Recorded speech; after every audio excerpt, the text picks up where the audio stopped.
organized under the auspices of the Department of Post, with participation from the Assam and Northeast Postal Circles, from the Ministry of Finance, Department of Financial Services, the Pension Fund Regulatory and Development Authority, PFRDA, CRA, Protein, eGov Technologies, and the Postal Directorate.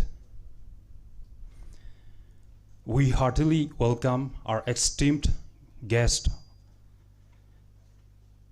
on the dais and all the dignitaries on the dais. We are especially honored to welcome our esteemed resource persons from the Department of Financial Services, the Pension Fund Regulatory and Development Authority, CRA Protein eGov Technologies, and the Postal Directorate. Your presence and expertise bring tremendous value to this workshop, and we are grateful for your time and commitment. I also extend a very warm welcome to all the drawing and disbursing officers, DDOs, and officials from across the Assam and Northeast region who have joined us today in this blended mode, both physically and through the virtual platform. Your participation is vital as you are the key stakeholders and frontline enablers in the implementation of the unified pension system at the ground level. This workshop is not only UPS awareness and technical orientation on functionalities of UPS, but also a forum for open dialogue and collaborative learning. We will explore UPS key features and latest developments, understand the roles of different stakeholders, and address any implementation level concerns. With such a rich panel of experts, I'm confident the sessions will be highly insightful. I urge all the DDOs and officials present to make the most of this opportunity, ask questions, seek clarifications, and actively contribute to the discussions. I want to thank all the organizers, technical teams, and facilitators who work hard to make this workshop possible in both formats. I wish all participants in today's workshop a very enriching and learning experience. May the workshop be of grand success. Once again, a warm welcome to all. Thank you. Jai Hind.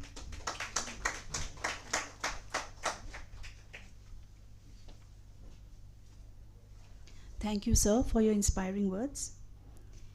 May I now request Shri Ram Kishan Sen, ACAO, NPS, Dak Bhavan, Delhi, to kindly deliver the participants.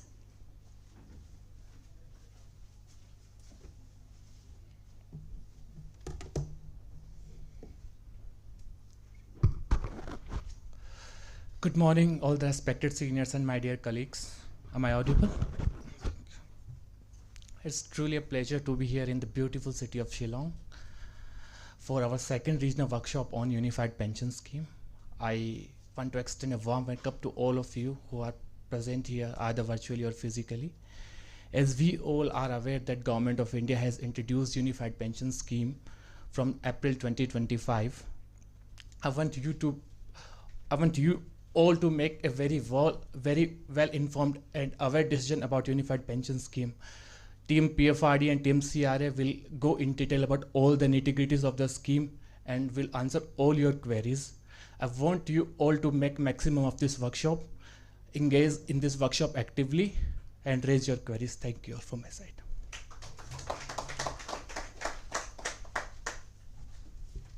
Thank you, sir, for your gracious address. We will now move on. We are privileged to have with us Shri Surjit Karthikeyan, Director, Department of DFS. May I request him to kindly deliver the special address.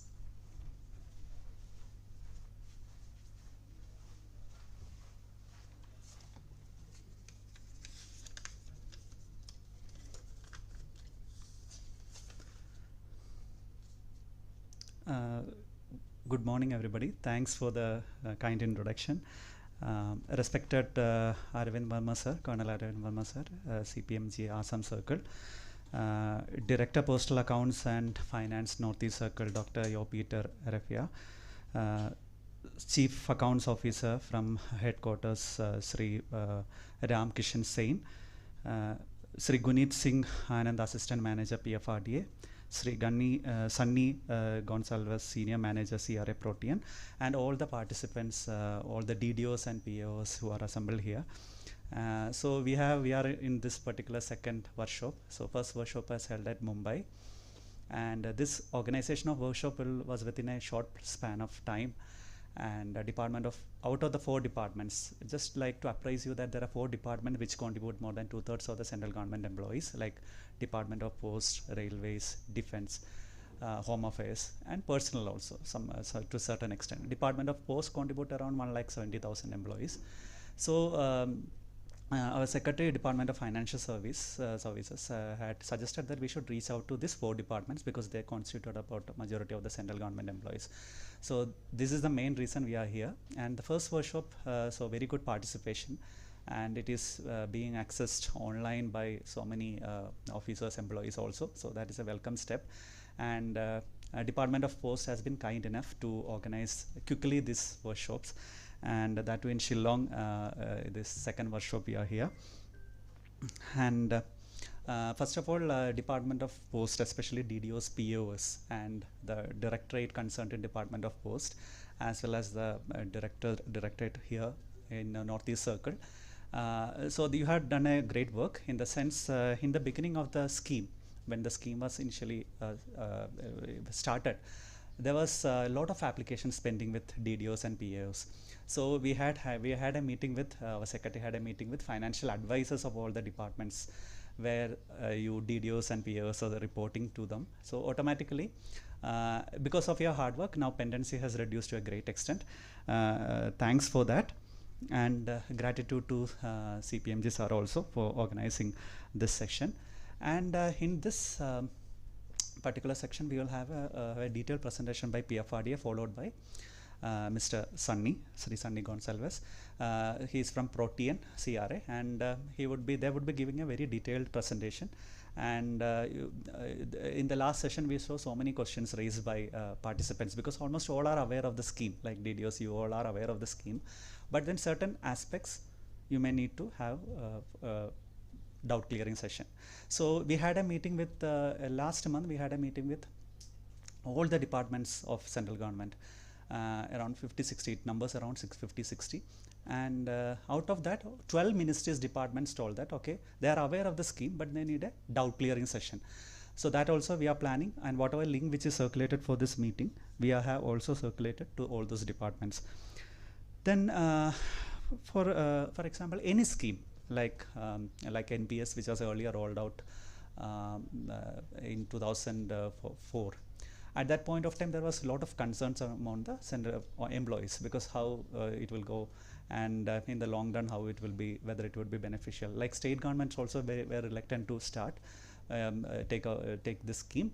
But after that, state government also have adopted. Almost all the state government, 28 states have adopted that, and they are now interested in rolling the UPS also.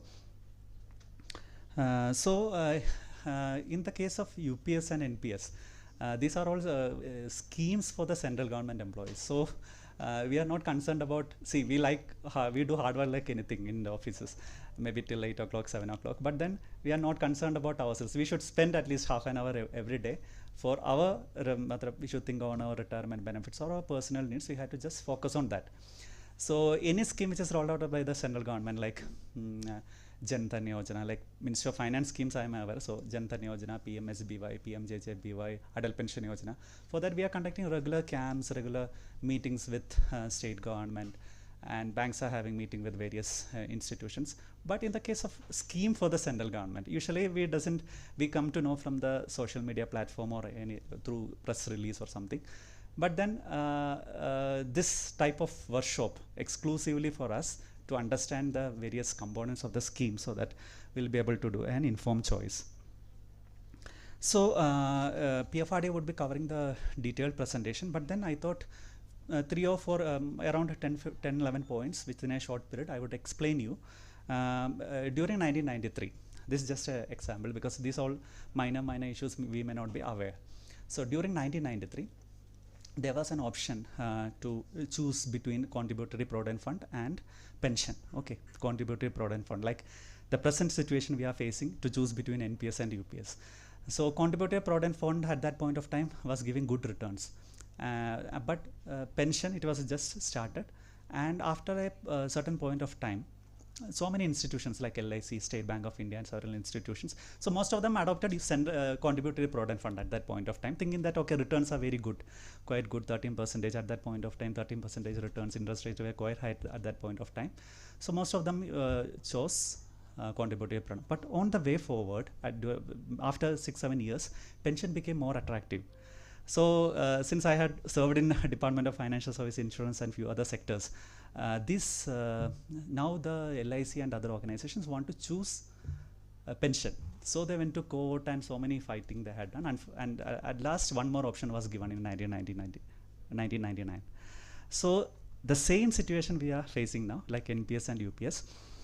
So we need to do an informed choice. So recently one development happened, like one-time switch from UPS to NPS.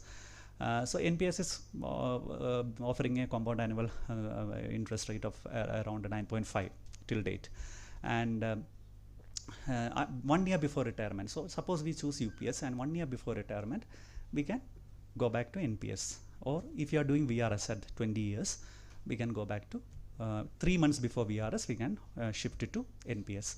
In the case of retirement, 1 year before you have to. So in that case, you will get that 4% additional central government contribution plus default return for that 14 plus 10%. So this concern will take away, because there was a concern among the employees that whether if I choose UPS, then okay, 4% I will lose, and all those issues were there, and sometimes return may be quite high.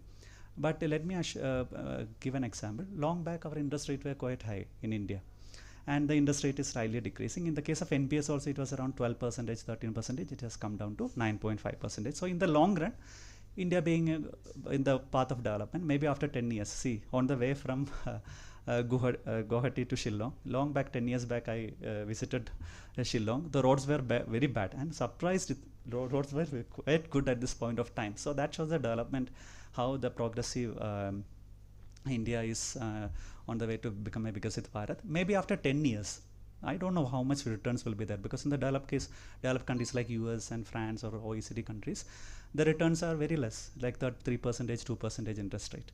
So this is one important thing which I would like to apprise.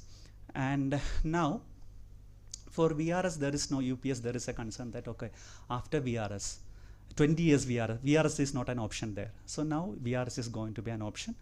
So in that case, 20 years, if you are taking VRS, either you can shift to NPS 3 months before taking VRS, or you can continue in UPS. In that UPS, if you continue in UPS, you will get pro rata what is you are getting for UPS. Like UPS, 25 years, full 25 years is there for need for a full pension. So once you are taking VRS, you will get pro rata return. Okay, so Department of Pensioners Welfare, they are shortly bringing out UPS rules, like NPS rules 2021.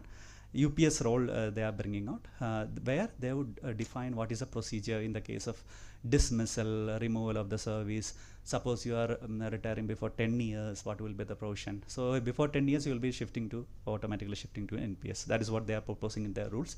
So it will be out shortly, within a 1 week, because they are doing a lot of consultations, and with 4 or 5 departments, Department of Financial Services, then DOPT, and few other departments, expenditure.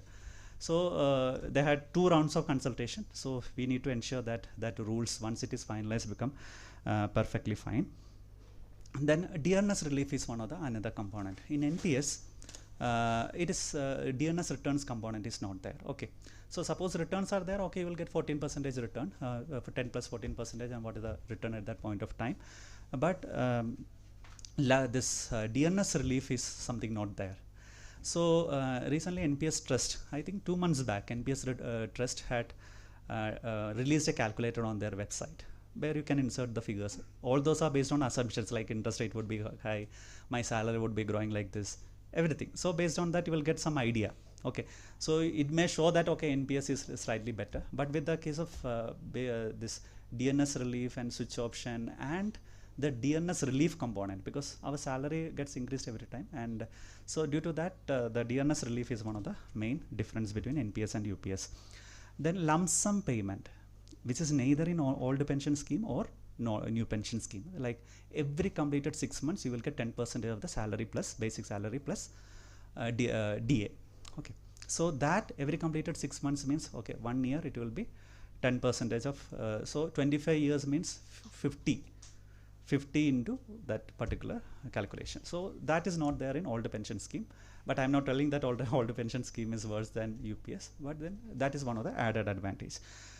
Then another aspect is something relating to OECD countries. Okay, so pension sector in our country, pension sector, our pension assets as a percentage of GDP is around 17%, whereas in the case of developed countries it is around 80, 100, etc. Okay, so developed countries have reached a stage of development, but there is no further area for further development. So there majority of the population is pensioners. So they have already devised some sort of a scheme for pensioners, because they have reached the higher stage of development, and their schemes are also more focused on pensioners, like Japan and other countries. So there, so OECD countries are very pakka in their this pension and all related activities. There are a lot of studies. So there they have adopted a scheme something like UPS. Okay, all the OECD countries except 2 countries, they are adopted NPS. So India is also, anyway, we are lucky that this type of an option came into existence, and this switch facility also came into picture. But none of the developed countries, they are sticking to this type of OPS like scheme, because the Reserve Bank of India, they have their study, they had mentioned, like if you go for old pension scheme, then it will be 4.5 times costly than NPS. So UPS is something between NPS and the older pension scheme.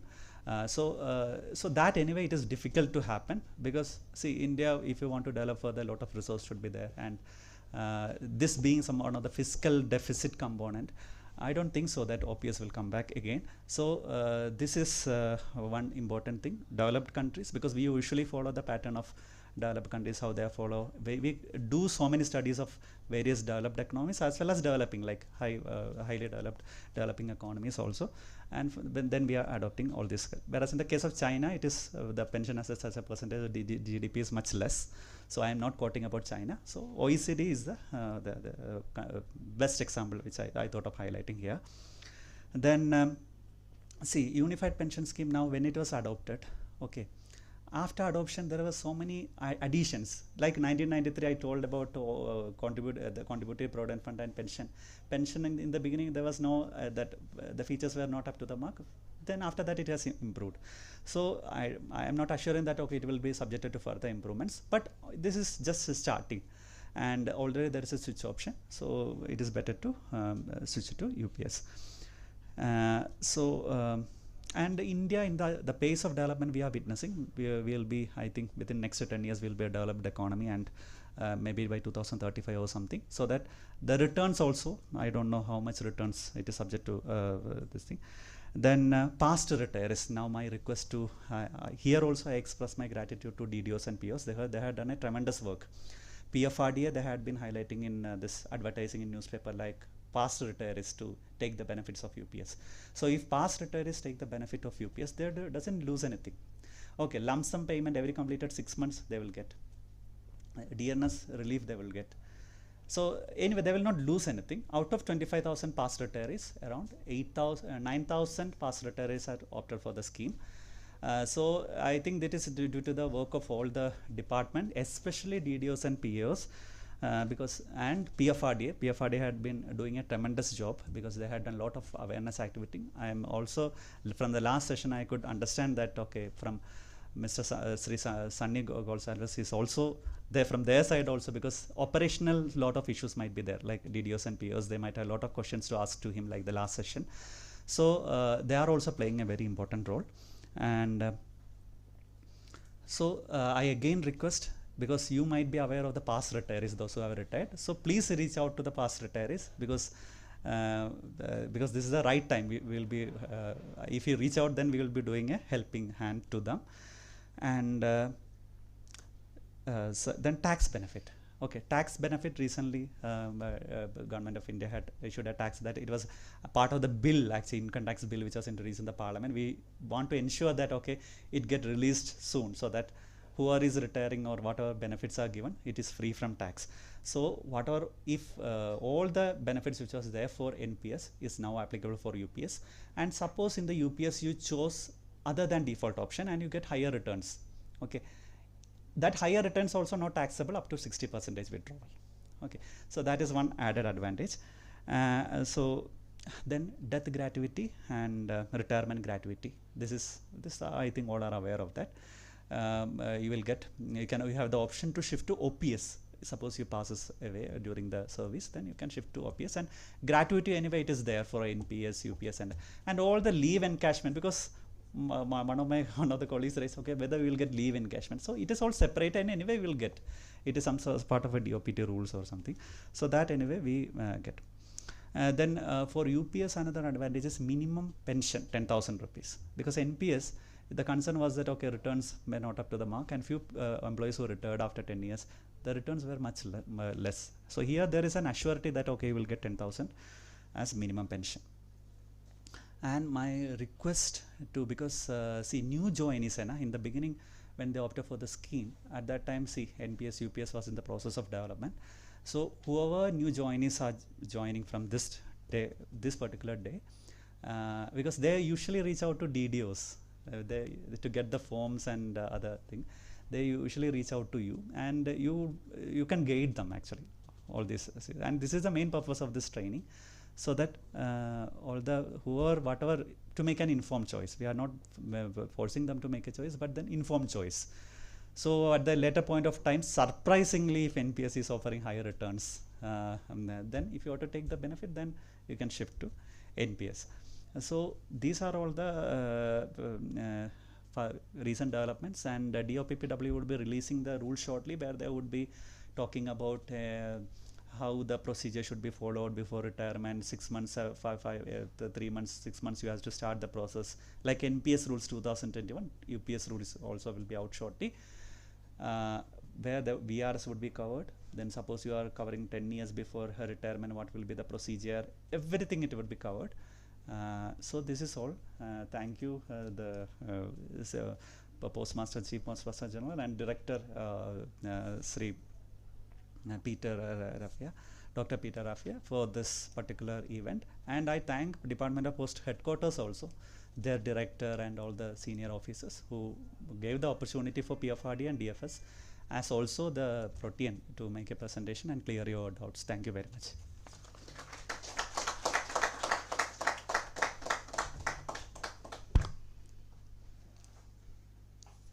Thank you, sir, for your gracious address and the insights shared on UPS as compared to NPS, and the benefits it offers to central government employees and past retirees, and the added benefit to tax exemption. We will now move on to the introduction and overview of the Unified Pension Scheme, to be presented by Shri Guneet Singh Anand, Assistant Manager, PFRDA. May I request, sir, to please take us through the session. So that they can have a look on this PPT.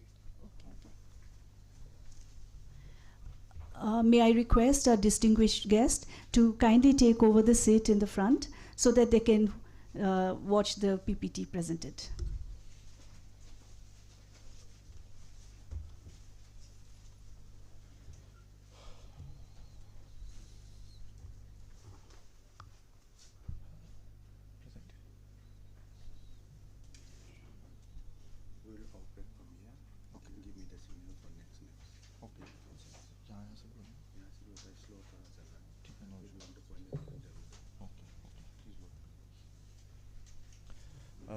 Good morning, everyone, respected seniors present here, and all the colleagues from Department of Post. So we'll be going through the PPT on UPS, wherein I will try to cover all the benefits and the recent development that has happened in the UPS. So I think we are comfortable with English, or should I make it bilingual, or should I make it Hindi? If anyone can think English is comfortable for all. So we'll continue in English. So we'll start with the presentation. So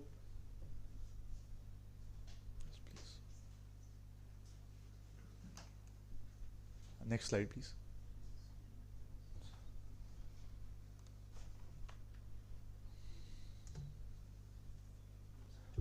So basically, first I'll cover the brief introduction. Briefly, I'll cover this part because the more interest now is of the recent development, the choice option that has come into picture, and the other benefits that has now been incorporated as part of UPS. So, but just for a brief introduction, UPS was basically introduced this particular year from 1st April 2025, that is for the new joinees and for the existing central government employees. The reason for this introduction was that you might be aware that under NPS there was no inflation indexation. There was no, the concept of dearness relief was not present under the NPS. So whatever the annuity that you got under the NPS, it was fixed throughout your lifetime. So suppose if you retired and you got rupees 50,000 as annuity from the NPS corpus, then after that particular 50,000, that will be fixed throughout your lifetime. You will not get any DR. So as of date, there is no annuity type which is inflation index. But we know that due to inflation, the cost of living keeps on rising. So the adequacy of the pension amount was to be seen, and the government of India then decided that will be coming out with a unified pension scheme, that is the both defined contribution scheme as well as the defined benefit scheme. Defined contribution in the sense that 10 and 10% of your salary, that is a total 20% of your salary, 10 from the government side and 10 from the your side, will be contributed to a corpus, and from that basically you will be deriving a pension. And under NPS it was 10 and 14%, but there was no guarantee, the assured payout was not available under NPS. What amount as a pension that you will be getting at the time of retirement, that was not known to the subscriber. So that anxiety was also there. Whenever we used to go for the workshops for NPS and we had meetings with the subscribers, so one issue that was raised, that how much pension will I get? So under NPS it was all market linked. So if market performed better, you will get a good pension. If not, then accordingly you will get. So to curb all these anxieties and to provide a stability and a clear picture on the pension, that government of India came with UPS, and wherein it was guaranteed that whatever you are earning, whatever is your salary in the last 12 months, the basic salary, the average of that, the 12 months salary, that you will be getting as a assured payout or assured pension, and over and above that, on that particular amount, you will be getting a dearness relief. So under UPS, now you know that how much pension you will get at the time of your retirement, and also you are now protected from the inflation because of the dearness relief. And also, since the adequacy part is also important, because the life expectancy, you might know, life expectancy, the average life expectancy after 60 years, a person is expected to live at least 17 to 20 years after 60. That is till 77 to 80, like that. So that also is increasing. As we are developing, our life expectancy is increasing due to better healthcare benefits and all. So as you grow old, your requirement will also increase, and if it is not inflation protected, then you will lose out a lot. So due to all these factors, the government came out with the unified pension scheme. Next slide, please. So the UPS is applicable, as you know, now it is almost 5 months since UPS comes. So it is applicable for all the existing employees, all the past retirees who have retired before 31st March 2025, and all the new joinees. So it has been extended as an option to you. Next slide, please.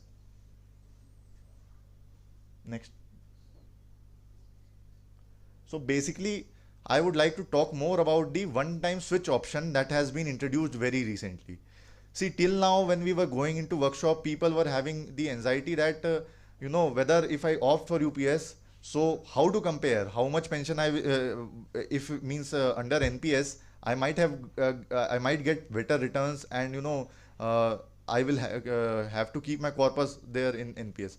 So these all means queries were coming, and anxiety were there amongst the people that if I opt for UPS, I'll lose out on the NPS benefit. So now it is not the case. Now it has rather it has become with this switch introduction of this switch facility, this has become very lucrative option. UPS has become a lucrative option because now you get to decide till age of 59 years. You get to decide which scheme you want. Now you go for UPS, you opt for UPS. Till the age of 59 years, you will be having an option to switch back to NPS.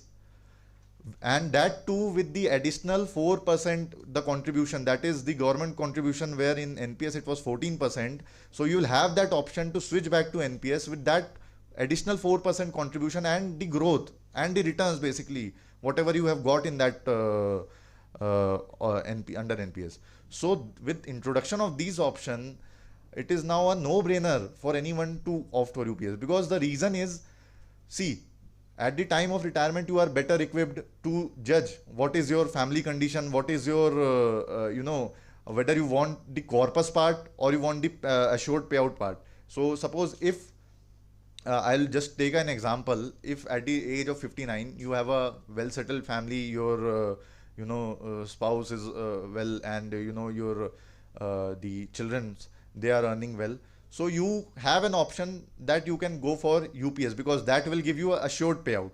Suppose if you want to pass on something to your future generation, then you can go for NPS. So you are better equipped at the time of retirement to which option, which scheme you want to go. So with introduction of this UPS switch facility, so it has become, means the anxiety that all of you were facing to decide between UPS and NPS at this moment without knowing about the future, so that has been resolved. So it is a very important thing that these information should reach out to the subscribers, the individuals who are beneficiary of this scheme. So as a DDO, PO, it is your responsibility, because you are the primary contact for the anyone in your organization for the accounting part or salary part, basically. And they will, I am 100% sure that they might be coming to you for asking whether which scheme is better. Many of them have come to you, which scheme should I opt. So now, because of this clarity, you can assure them that it is beneficial to opt for UPS, because you have a switch facility. I am emphasizing again and again on this fact, due to the reason that because this facility is a game changer, or what we can say a master stroke, because now you are in the control of your retirement benefits. So you get to choose which kind of benefit you want, the assured benefits under UPS or the market link benefit under NPS. So if anyone, new subscribers or the existing employees, they come to you, you can inform them about this facility. This is a very important option that has come, and you can ask them that if you wish to apply for UPS, please give their form then and there. Don't ask them to delay it, because now the deadline is nearing. 30th September is the deadline, so they will have to opt for this. So kindly inform them about this one-time switch facility. Like in case of, I'll just take an example. If you resign, at the time of resignation, you get this option. If you are taking VRS, at the time of resignation means at the time you put the papers at 3 months before resignation, you get this option. In case of VRS, you get this option before 3 months of the your VRS date. And in case of basically the if you are compulsory retired, basically under 56J, then also at that time you get this option. And any time before 59 years of age, you get this option. So you are now better equipped to make an informed decision whether to use this facility or not. But if you don't opt for UPS, if you continue to stay on NPS, if the subscribers or the your employees continue to stay on NPS, then they will never get an opportunity to come to UPS, because once the deadline expires for the UPS, they will never get an opportunity.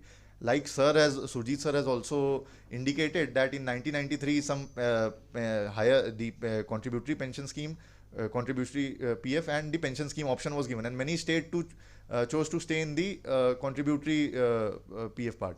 So at that time the returns were high. Similarly, at this time the returns under NPS are around 10-11%.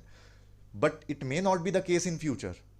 It may be that because we are a developing economy, the rates, the interest rate, the overall returns, they are expected to go down, because as we develop, you might have seen the every developed economy, their interest rate are at 2 to 3%, like that. So the interest rate here in India also, they are expected to go down. It may go down, it may not, but if we continue to develop the way we are developing, it is definitely these things will happen. But at that time, you will not have this option to switch to UPS. You have that option only till 30th September. So it is very important that your employees, your underlying subscribers, they are informed about this option, and maximum publicity to this option through this information must be dismissed to them. And this option, the important part is that whenever you exercise this option, you will get the 4% part also. The 14% will be the employer contribution, and that 4% part you will be getting with the return. So basically, UPS is now a NPS plus kind of scheme. So if you want the assured payout, you continue with UPS. If you want that, if you see that NPS has given better return, or you have the requirement of corpus at the time of retirement, then you can continue with you can use this option and you can switch to NPS. So there is no loss now to subscriber. So this option has again, I am repeating, clear all your anxieties that you were having as a subscriber, as a nodal officer, that which option to opt. Because now that option has the decision has been shifted to at the time of your retirement. Now you have to decide at the time of retirement, 1 year before retirement, that which scheme will be better for you, and then you are at that time you are well equipped. Next slide, please. So now, as you know, the option, the UPS option, for exercising that option, can we go back 2 slides, please? So for exercising the UPS option, you have to fill the A2 form. The existing subscriber, they have to fill the A2 form and they have to submit it to their respective DDO. They can also exercise this option through online manner, wherein they fill the A2 form in the online mode through eNPS website. Similarly, for a new joinee, it is important that the new joinee is presented with both the option, with NPS option as well as UPS, A1 form also. The S2 form that we had for NPS, that also, and the A1 form also. So CSRF form के साथ साथ आपको A1 form UPS का भी देना है, and then it is the choice of the new joinee with which scheme to opt for. You can make them aware about the switch option and the benefits of the UPS. We'll also discuss them further, and then it is his or her decision to select the pension scheme that they want. But please make them aware that once they opt for NPS, then they will continue to stay in NPS. That is important. They will never get a chance to come to UPS. But if I talk vice versa, if they opt for UPS, they have one-time switch facility and they can come to NPS. So this is a very important thing. Next slide. So contributions under UPS is 10% from the employee, 10% from the employer. So this basically this 20% that will be going from your payroll. जो आप accounting करते हैं, आप salary बनाते हैं, वहाँ से ये 20% ही जाएगा. कई लोगों को many people have that confusion that the 8.5% contribution. So whether you as a nodal officer, whether you have to process that contribution or not. So I am making it clear that the additional 8.5% contribution towards the pool corpus will be done by the government of India directly towards the pool corpus. So there is no role of the DDOs or POs in that. So you only have to take care about the 10 and 10% part. The additional 8.5% that will be done by the government of India to the pool corpus directly. Now here one thing is very important, that these contributions, the 10 and 10% contribution that are remitted by your office timely, in a timely manner. What is the timeline? Is that by 20th the salary bill should be prepared, the 25th it should be get approved, and then the CSRF should be uploaded, and by the last date of the month, that is by the salary day, you should remit that remit the funds to the trustee bank. So that timelines are important, because UPS is a defined contribution as well as defined benefit scheme. So there is still a part that is linked to market. Although the government has taken the risk part away from you, that you will be getting the assured payout, but still subscriber may lose out if the contributions are not made timely, because in UPS there is a concept of individual corpus and the benchmark corpus. So basically benchmark corpus is a, next slide please. Benchmark corpus is a mirror corpus or a reference account. It is not a real account. It is just a reference account wherein if the nodal offices have deposited all the contribution in a timely manner as prescribed in the rules and guidelines, the regulations, and the subscriber, they have not taken any withdrawals from that. So and they have invested in the default scheme as prescribed by the authority, that is PFRDA. So if these three conditions are met, whatever the corpus would have been prepared, that is the benchmark corpus. Suppose I'll take an example. You are remitting 20,000 every month, and it is invested as per the default scheme, and you are doing it in a timely manner. So 1 crore, the amount is coming, that is the corpus. But now under UPS, as in NPS, there are many options for investment choice, for withdrawals and everything. So that facilities have been extended in UPS also. So someone, they decide to opt for a different pension scheme instead of the default scheme. So, and that scheme is giving a slightly higher return, 1% higher return. So it may be the case that their corpus is now, instead of 1 crore, their corpus will be now 1 crore 10 lakhs. So that is a good thing.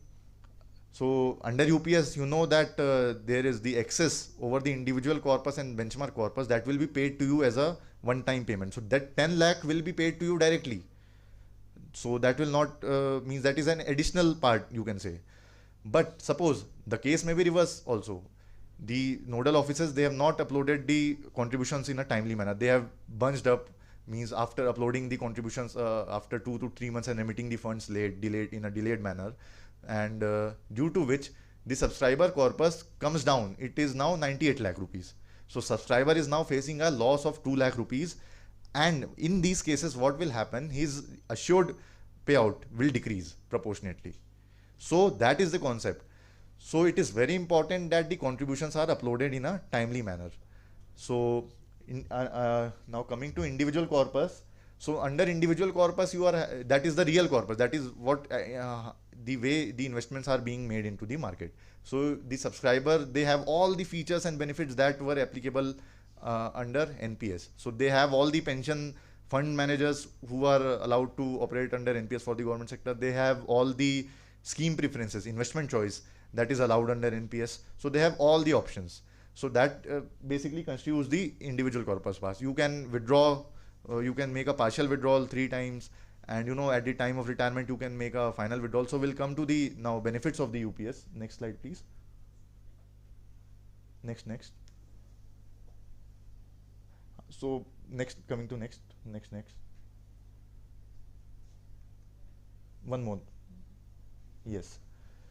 So now what are the benefits applicable to the subscriber? So we have talked about switch facility, what is the benchmark corpus, what is the individual corpus in brief, and now what are the actual benefits? So any individual who is retiring under UPS, they are eligible to get a lump sum payment, and that lump sum payment is in addition to the gratuity, in addition to leave encashment, all other benefits that you get in a regular course of time. This is a specific benefit for UPS. So subscribers, because the calculation for this lump sum payment is somewhat similar to the gratuity, so there may be confusion, but DOPPW, they have released an office memorandum dated 18th June 2025, wherein they have clarified this again, that lump sum payment is an additional benefit, and the gratuity and all the other benefits that you were getting, that you will continue to get. So this lump sum payment is an additional benefit. And what is this lump sum payment? It is basically 1/10 of the last drawn basic pay plus DA. यहाँ पे basic pay and DA both are included. Basically last drawn salary for every 6 months of the qualifying service. So suppose at 60, when you are retiring, your basic and DA is 1 lakh rupees, and you have a 30 years of completed service, means that is 66 months. So you will be getting 1/10 multiplied by 1 lakh multiplied by 60, that is around 6 lakh rupees as a lump sum payment. And as sir has already informed, that tax benefits has also now been introduced for this lump sum payment. This lump sum payment is completely tax free. You will not be taxed a single rupee on this lump sum payment. So that is one of the benefit. Then when will you get this lump sum payment? In all the cases you will get this payment. So ये payment आपको UPS का benefit है, and you will get in all the cases. No need to worry about that. Then assured payout. Assured payout is what? Basically whatever your basic pay is there in the last 12 months of service, average of that and then we take out the 50% of that. So suppose if you have earned 1 lakh rupees throughout your last 12 months, so your average is 1 lakh rupees, and that is basic pay. 1 lakh is basic pay now. Okay. So, and then 50% of that is 50,000. So 50,000 is your assured payout. Now on this part you will get a DR. 50,000 plus whatever the applicable rates of DR, like I think now it is 57 or 56%. So 60, okay, now it has been increased this one. So 62%. So then 50,000 plus that 62%, that DR you will get. So that will be your total monthly payout or total pension basically.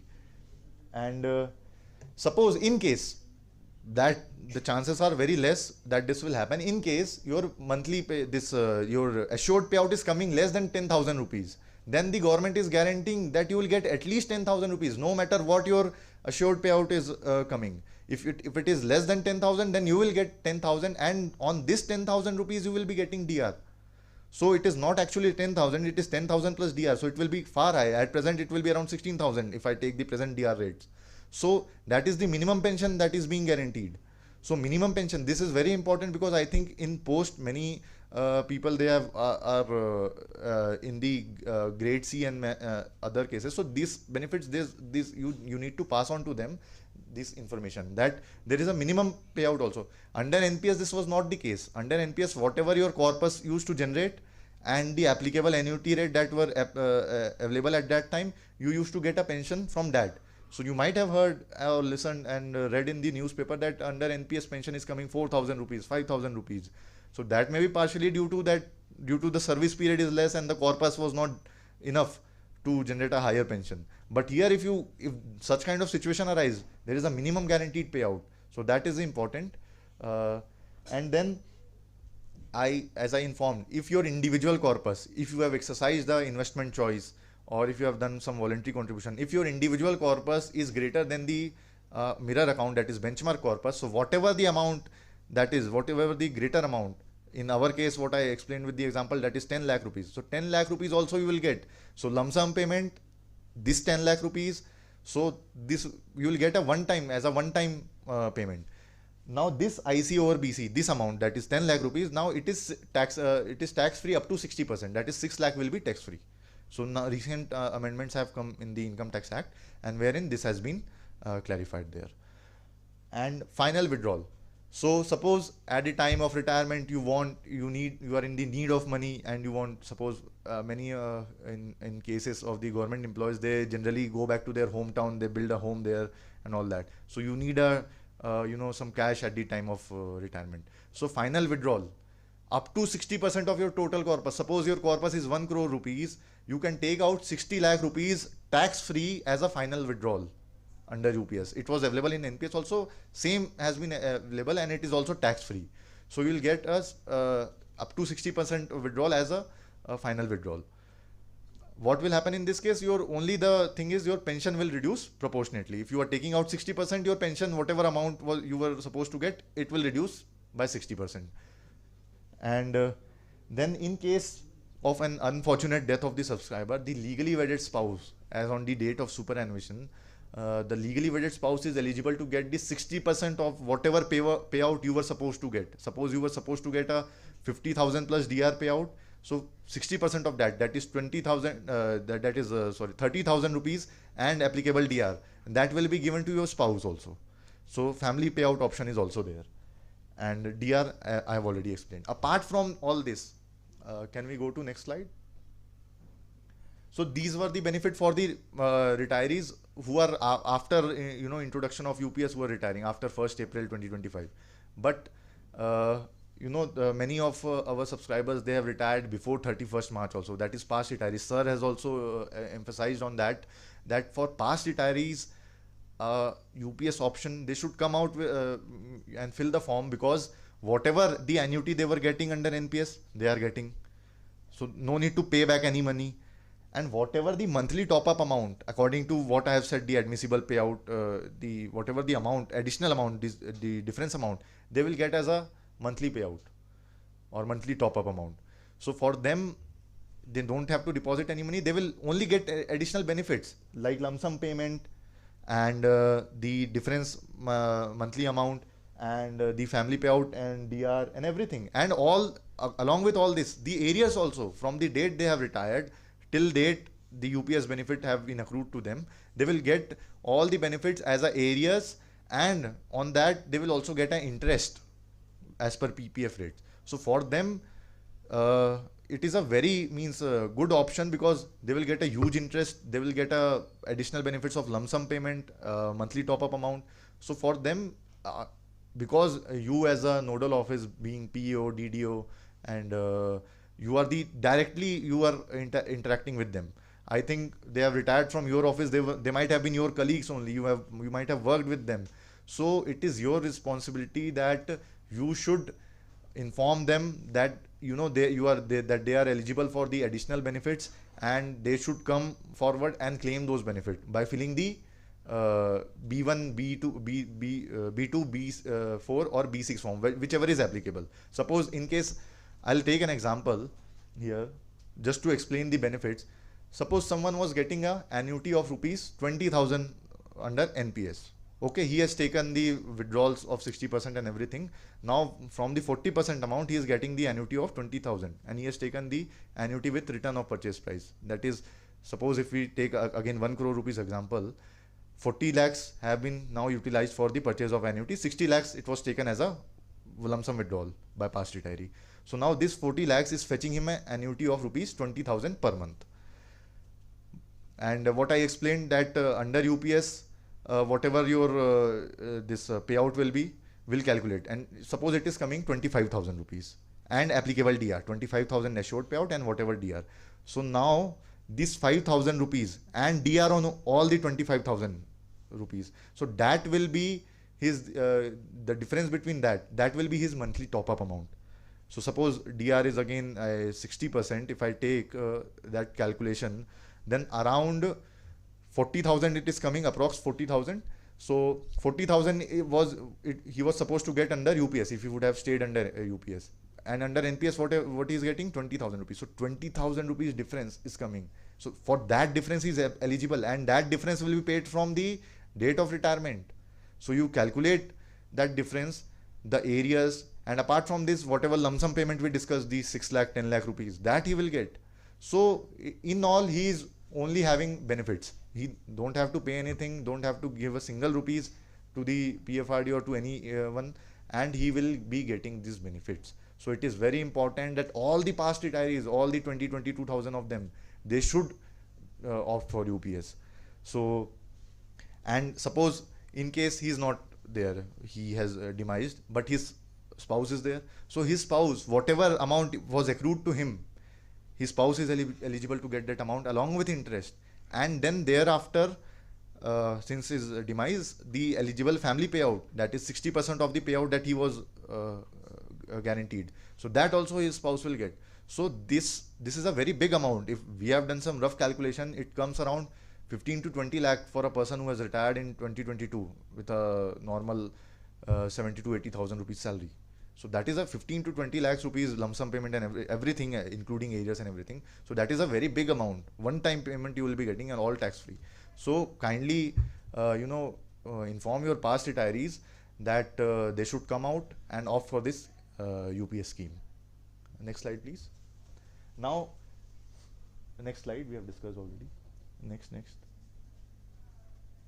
Another thing that has come into picture is next.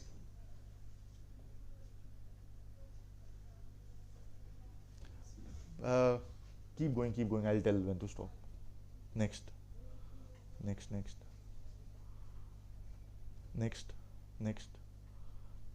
One more next. Yes. So another thing that was, that is important to inform you is that what happens in case of in-service death. अगर आप की death in service में हो जाती है, किसी employ की unfortunate death हो जाती है, then what will happen in that case? So there was some clarity issues in this, but wide 18th June OM, DOPPW has provided that if any employee dies during service, So if and he has opted for that option of OPS, so they will be reverted to OPS. OPS में उनको भेज दिया जाएगा और उनकी family को जो OPS में जैसा फैमिली पेंशन मिलती है, whatever the family pension they are eligible to get under the old pension system, old pension scheme, so they will be getting that benefits. And in that cases, what will happen, the 10% employee contribution that you have done and whatever the growth that you have got, so that will also be given to the employee as a one-time payment, the family of that employee. So this clarity, these provisions are there in NPS also. Under NPS rules, rule 10, this provision is there. So similar provisions have been made for UPS also. So now you need not worry that what will happen to my corpus or what will happen to my family after if I'm not there anymore. So this OM of the 18th June that provides for this option is also a very game changer for the UPS. And while filling the form for UPS, you have to opt for this option also. That is form 1 under the NPS rules that is there. So you have to opt for this option also. So this you have to inform to your employees that this option of family pension under OPS is available in case of death, or suppose in case of invalidation or disability during service, then subscriber also himself has this option to take pension as per OPS or to take pension as per UPS. So that option is there. So this is also a very important option that needs to be passed on to the your subscribers. So please inform them about the switch facility, about this family pension option under OPS, and about the benefits, that is lump sum payment, assured payout, and everything. And this is basically a indicative comparative between NPS and UPS. So basically in NPS you don't have any lump sum payment, you don't have any assured payout or dearness relief, and in case of death and death in service, then same options are available under NPS also and under UPS also.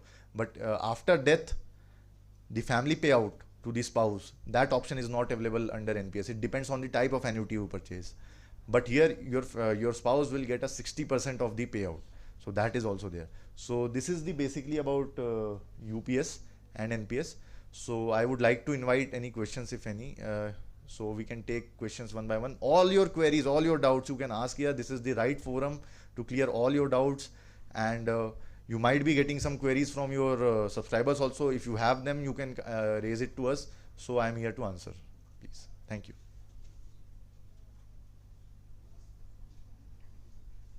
Yes, sir.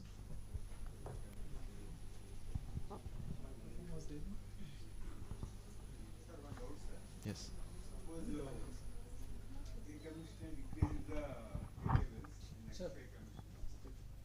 They will get revised according to UPI commission. They will get UPS fixed, or it is fixed one Sir, time? as on date, whatever the pension, whatever the assured payout is fixed at the time of retirement, that continues, and DR it will keep on increasing. DR. So, as on date, that is the case. So that.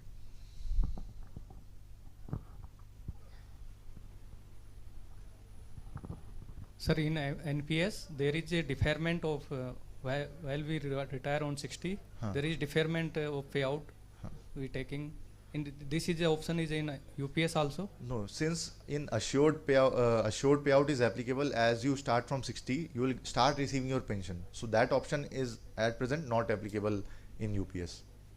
So you can take out that money, no issues, because it is tax free. What is the issue? Means why would you like to defer?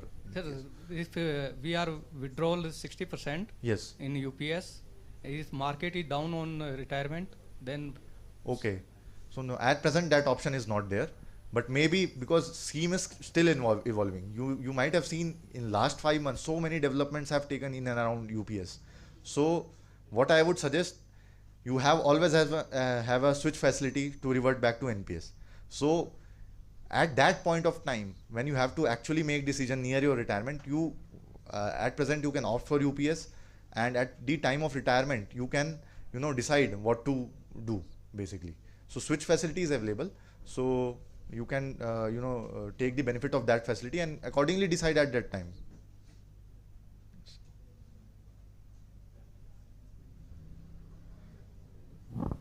Sir, if an employee goes to BRS at the age of 55 years, Yes. then his pension will start from the age of 60 or 55? Sir, at present that pension starts from the deemed date of superannuation, that is 60.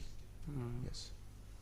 But the lump sum payment, the final withdrawal option, and these options that are applicable as on the day you take VRS, you have this option to take out the 60% lump sum, or to take out the the lump sum payment option.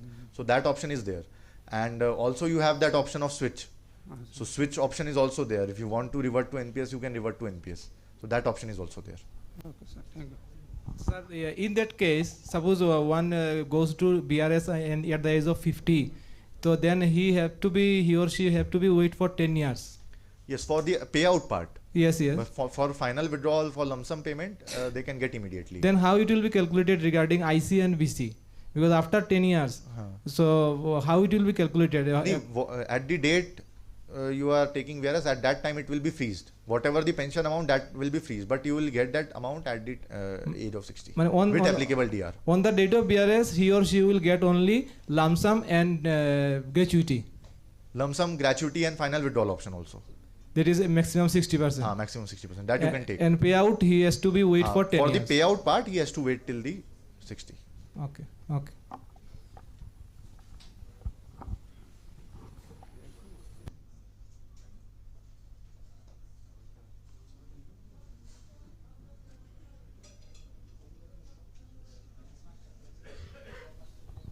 Sir, I have a query. On death of an employee, the payout will be received by the spouse. Yes. So what if the spouse predeceased the employee?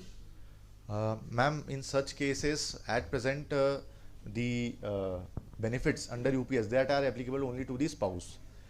Although at that if that case is there, so employee has a option that he can switch to NPS if it is the case that the spouse has predeceased and there are no benefit apart from spouse under UPS. So they have an option to before that to switch to NPS. So that option is always there. So they can exercise that option. They can make a conscious decision on that part. So under UPS, so as of Under now, UPS, the legally wedded spouse are covered. Yes, ma'am. Although if that death is during the service, so then you have the OPS option wherein the family payout and everything happens. So that option is there.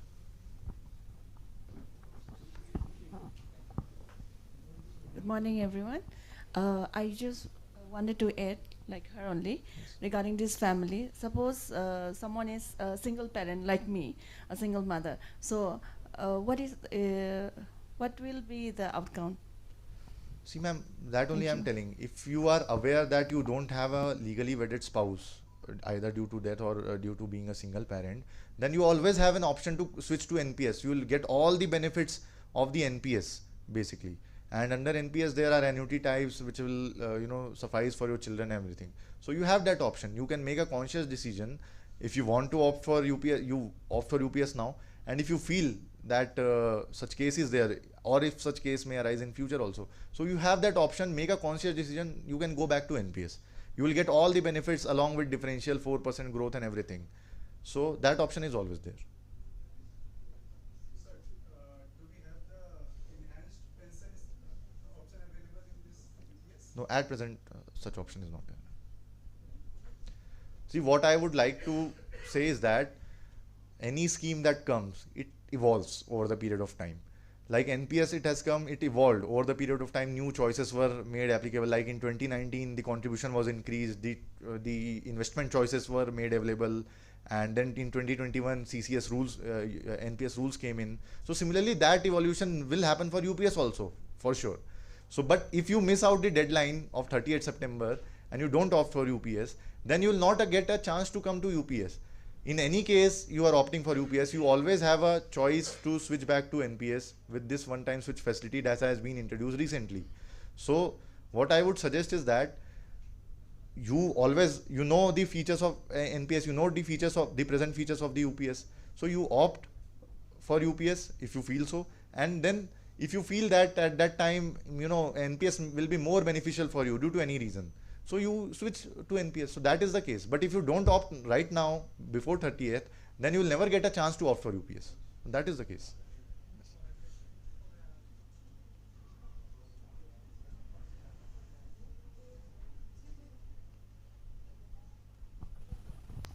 Good morning. I wanted to ask that since I am also in NPS, I have already taken the partial withdrawal. Okay. So in that case, I will never meet the benchmark. So what do you suggest? Shall I return the Yes, ma'am. You have the option to contribute voluntary to UPS to fill the shortfall. So in that Whatever case, I shortfall have is to coming. give interest on what I have taken, or I have. Ma'am, whatever the shortfall, it will in the NPS app you will get to see one individual corpus, one benchmark corpus. Once you are migrated to UPS, you will get the status of both the corpus in the account statement. So whatever the shortfall is there, it may be positive due to market movement, it may be negative also. Maybe it may be even after your partial withdrawal, it may be case that your individual corpus is higher because maybe market has not performed after you have taken the partial withdrawal. So that may be also the case. So whatever the shortfall is there, you have the option to replenish that. And if you are opting for the another investment scheme which is giving higher return, so obviously your benchmark corpus is at the is operating at the default scheme, for which the returns may be somewhat else.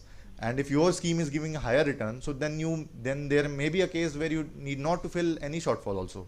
So it is best that if you have migrated, you can compare the individual corpus and benchmark corpus in the account statement that will in the NPS app it will show to you.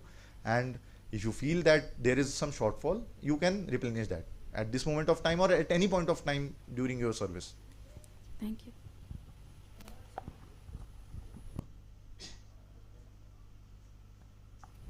Sir, PFRD sites is showing the benchmark corpus and our individual corpus separately. So benchmark and individual, that will be shown for every subscriber in their NPS app. जो आपकी NPS की एक app है, you can download that app from the Play Store or you can log into the CRA website also to view. So once you log in with your PRAN number there in the account statement, so that will the individual corpus and benchmark corpus will show to you. So there every individual can check on a daily basis, on a monthly basis, you can check that.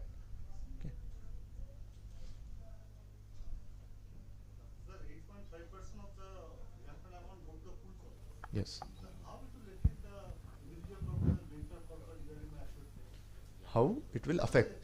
See, pool corpus is an additional corpus that is being maintained by the government of India to suffice this guarantee. The government is guaranteeing you the fixed payout. Any guarantee has to be backed.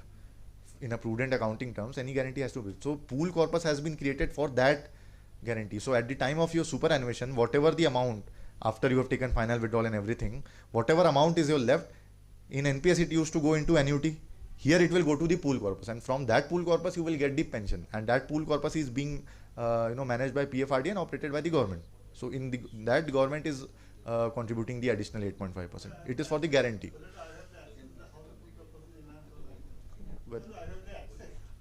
No, pool corpus has nothing to do with individual, sir. It is the corpus that is for the guarantee. So you need not worry about the pool corpus and anything. You have to only see that your contribution are coming timely, and if you have taken any withdrawal and if you wish to get the full payout, so you return that means you fulfill that gap amount. So you'll get your assured payout, no issues. So you need not to worry about pool corpus or anything.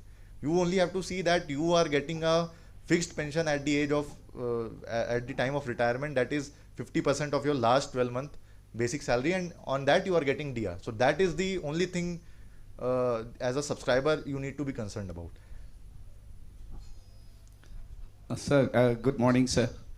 Can a government employee who retire on or before March 2025 get the UPS benefit? Before March 2025, who has retired already? They are eligible to get, like for the past retirees who have retired under NPS, so they are eligible to get the UPS benefit, and they will get all the areas of the benefit that have accrued to them along with interest. Like suppose I have taken example that under NPS you are getting a 20,000 pension, and under UPS your pension is coming out 40,000 rupees. So the difference 20,000 rupees that you will get from the date you have accrued it, and along with that lump sum payment, that is a feature of UPS that you will get, and on all this whatever areas is coming, and on these areas you will get a PPF interest rate also. So for past retirees, it is a very beneficial thing. They should come out and opt for the UPS, because they don't have to submit any single rupee. Form की भी कोई fees नहीं है. They only have to fill the form, submit it to DDO, or they can fill the form through ENPS while sitting at their home. And only thing, they will get additional benefits only. Yes, thank you. Sir, in our division, we have four these such kinds of past retiree cases. We have already processed the form. They have given the manual form, and we already processed the form last 3 or 4 months. Okay. But due to some system or technical issues, it has not been resolved till now. And among these four, one is deceased person, so claimed by his wife. Yes. And another three, in another 3 cases, one is very badly ill actually. Okay. And so it is very, it should be do urgently, because his health is not well, and also already hospitalized. Yes, yes. So sir, what is the thing? CRA is also with us, and if you have raised this issue already with CRA, we already raised the issue through our DAP. Okay, you have already raised the issue with Yes, CRA. several So times. what I would request is you kindly email that issue to me. I will provide you an email ID, or I'll tell my email ID here. You can all note down. If any such issues or cases, where the case are not being processed in a timely manner due to some system issues or anything, Yes, you can directly mail it to us at So PFRDA, please share us the email. So we can directly mail to it, giving I'm the. sharing you my email ID. Yes. GUNEET. 1 minute, sir. If we can type on the screen, then GUNEET.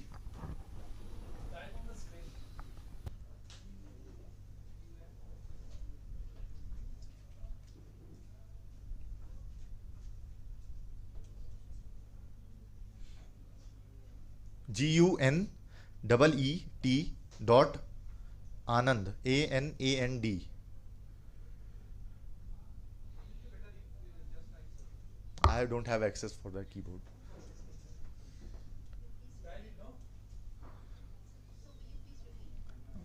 GUNEET dot Anand, ANAND @pfrda.org.in. So if in case you have raised the issue with CRA and it has not been solved for a considerable period of time, so kindly forward it to us, so we'll see that it gets resolved as soon as possible.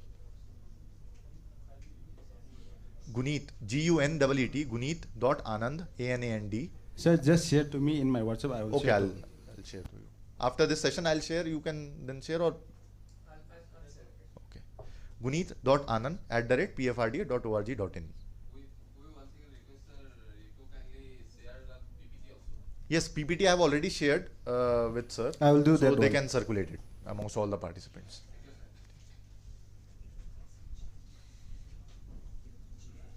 Any more questions? We can take few more, because I think you might be having lot of queries and confusion. So it is a right forum that you ask all the questions, and you go home with a clear picture on and clear information on UPS.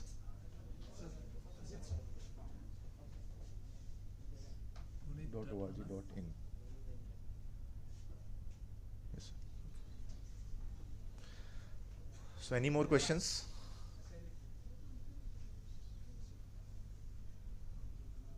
So then I'll conclude my session. Thank you everyone.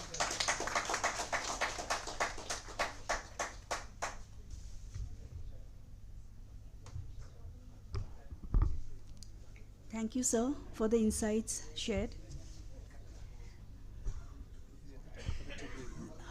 Especially to know the lucrative one-time option switchover offered by the UPS scheme. The DDOs and POs can guide the subscribers to make the right decision for what they would benefit. We shall now take a short tea break of 15 minutes, and after the tea break, we shall proceed with the technical presentation.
Okay.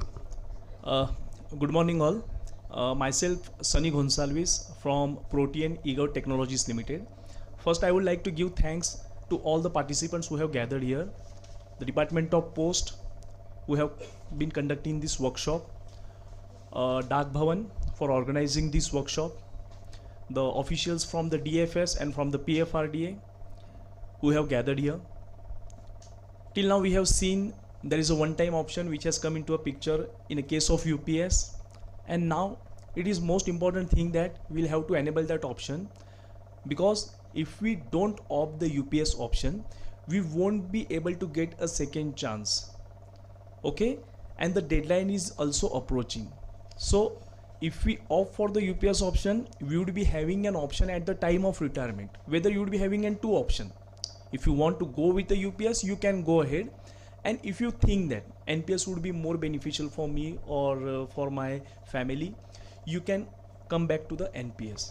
But if you don't enable the UPS option right now, you will remain under NPS only, and somewhere after 20 years, 25 years, when you are reaching near to your retirement, if you find that UPS could have been more beneficial for me, but that time you wouldn't have that option to come back to the UPS, you will have to go for the NPS only. NPS is having different kind of a benefits, UPS is also having a different kind of a benefits. But moreover, in earlier PPTs, what we have seen, in case of UPS, there would be a guaranteed pension, as well as there is a lump sum payment, assured benefits, and in case of NPS, you are going to get a pension based on the corpus which you have generated. Now, in today's era, the annuity rates are ranging between 6 to 6.5%. So for an example, if you have a corpus of a 1 crore rupees, and if you give that corpus to an annuity service provider, they'll give you a pension of approximately 52 to 55,000. I'm talking about today's scenario. And there is another plan. When you are going to get 52 to 55,000 a pension, there is an option that this amount, similar kind of a pension, can be given to your spouse, and the principal amount of a 1 crore rupees will be given back to your nominees. But if you want to get a higher pension, then there is an option, the principal amount will not return to the nominees, but you are going to get pension up to 70 to 72,000 rupees. Now we'll have to understand two things. The pension amount which is going to fix will be there for your entire life. So you have taken a plan A, where you are going to get a pension of 52 or 55,000, whatever it would be. You are at the age of 60 years. So it is not inflation indexed, okay, the pension which you are going to get under NPS. So if you are going to get a 55,000 in the age of 60, if you lose for another 10, 20, 20 or 25 years or 30 years, you are going to get similar amount as a pension. So the things which you can purchase or buy out of this 55,000 at the age of 60 will not be the same after 5 years because of the inflation, or will not become it would have been very difficult at the time of you would become a 70 years of age. So that one thing you will have to understand. In NPS there is no indexation. In case of UPS there is a dearness relief, and the indexation will be happen. Since morning we have been listening a lot about individual corpus and benchmark corpus, and you must be also aware that since the UPS rule has come into a picture, we have been listening about individual corpus and benchmark corpus. So as Gunit ji has told in the morning, individual corpus is an actual corpus which is being going to get credited in your NPS account. Once a subscriber is moving out of a NPS to a UPS, he would be having the access of a CRA system, where subscriber would be able to see the both values. One is an individual corpus and one is a benchmark corpus. And if there is any differences, subscriber can make a voluntary contribution in order to match that individual corpus. Benchmark corpus is an ideal scenario, and it is being considered that your contribution is going to get credited in the time. Apart from that, you have not done any partial withdrawal, and you are still considered under the default scheme. Before going into this, I would just like to inform you about how the investments are happening under the NPS. So in the year 2004, NPS was made mandatory to all the central government people who have joined after 1st January 2004. But till the year 2008, there was no system. So whatever NPS contribution was there was kept with a CPAO, and CPAO has provided the GPF interest rate. And in the year 2008, when CRA was appointed as a central record keeping agency, this amount has been uploaded into a CRA system. And this contribution was considered as a legacy contribution, or a one single entry you could see that accumulated contribution. So between 2004 to 2008, system was not there. Whatever contribution was gathered for this period was lump sum contribution, and the GPF interest rate was provided in the year 2008 when CRA came into a picture. In the year 2008, there were 3 PFM: SBI, UTI and LIC.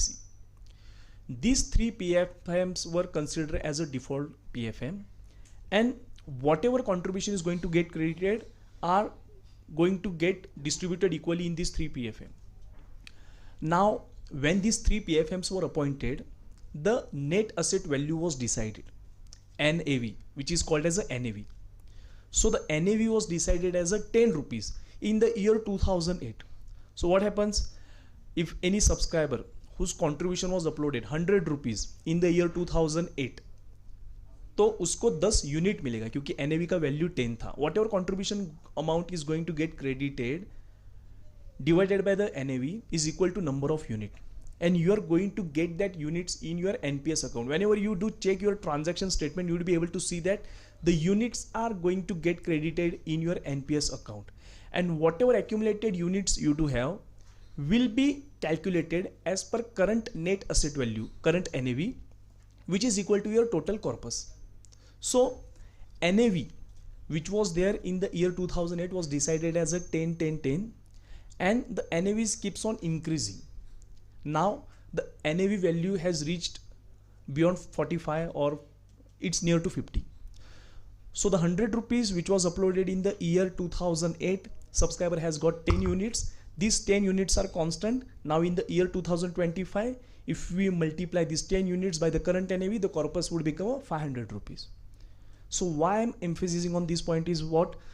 Because the NAV value is always on an appreciating side, and if the contribution is not going to get uploaded within the time, then subscriber may lose on the number of units because of the higher NAV.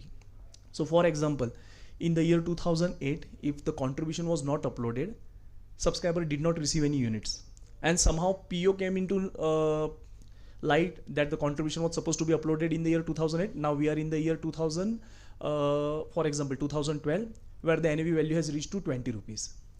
Now if the PO uploads the contribution, he'll have to upload the 100 rupees contribution, but subscriber is going to get only 5 units because of the value of NAV has increased. So the contribution uploading is most important thing, as you all are aware, as per Department of Finance OM, which was issued in the year 2008, as well as in the DOPP rules, which we called as the CCS rules, issued in the 31st March 2021, where it has been clearly mentioned that DDO has to provide bills to the pay and accounts offices by the 20th of every month. Pay and accounts office will have to upload the contribution file by the 25th of every month, and they'll have to make a payment to the trustee bank, which is the Axis Bank right now, by the last working day of the month.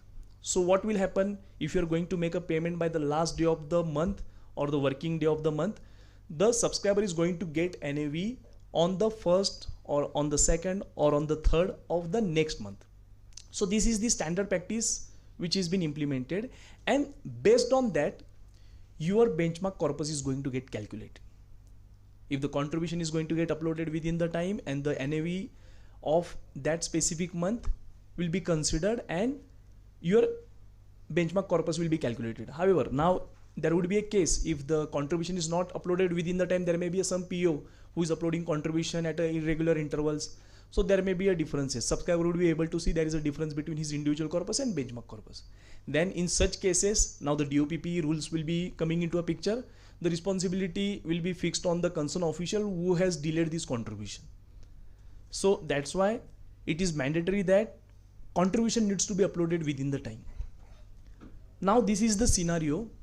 Individual corpus and benchmark corpus. Once you opt for the UPS, you will be able to see since inception or since my plan was generated till today, if the contribution was uploaded within the time, if I have not selected any scheme preference changes, and if I have not done any partial withdrawal, then my individual corpus will be matching to my benchmark corpus.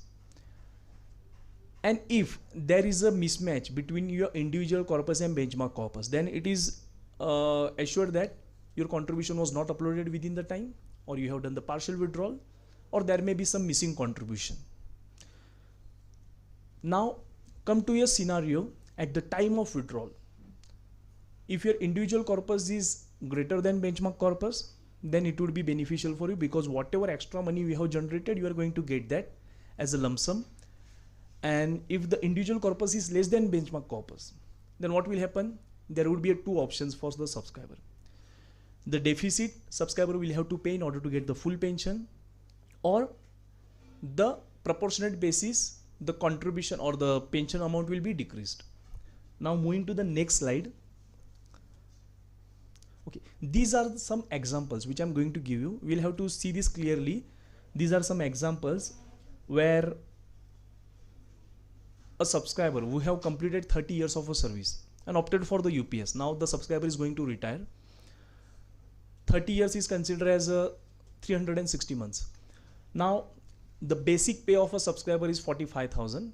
It means last 12 drawn basics average is a 45,000. DA is a 53% of the basic, so it would be near to 23,850.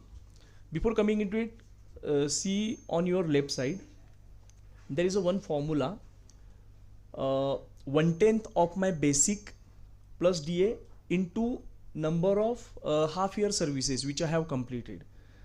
That would be considered. So here in such cases, the lump sum payment, this is the example of a lump sum payment which I am going to give you, as Gunit sir and Kartikeya sir has also been giving it to you. It is a simple formula. If you have completed 5 years, you are going to get 1 basic. If you have completed 25 years, you are going to get 5 basics. If you have completed 30 years, you are going to get 6 basics. So this is the simple formula. Moving to the next slide. Okay, this is the scenario where subscriber has completed 25 years of a service. If the subscriber has completed 25 years of a service, then he is eligible to get the assured pension, which is a 50% of the basic. Now 50% of the basic coming into, before coming into it, the subscriber had generated a corpus of 50 lakh rupees, and the benchmark corpus is also 50 lakh rupees. It means both individual corpus and benchmark corpus are matching. Now in the ideal scenario, what will happen? Assured payout will be calculated based on the 50% of your average last 12 month salary, which is considered as a 45,000. So 50% would be given as a lump sum or the pension, plus dearness relief will be given on this. So the approximate pension which subscriber is going to receive is 22,500, plus there would be a dearness relief. This is the ideal scenario where benchmark corpus and individual corpus is matching. Now what will happen if benchmark corpus and individual corpus is not matching? That we will see in the next slide. This is the scenario where subscriber has not completed 25 years of a service. So proportionately his pension will be reduced. Now here is an example where subscriber has completed only 15 years of a service. It means 180 months. Individual corpus and benchmark corpus is also matching. So there is no issue. But since subscriber has not completed 25 years, if he could have completed 25 years, he would have received 50% of his basics. But now subscriber has completed only 15 years, he is going to get 3/5 of the pension.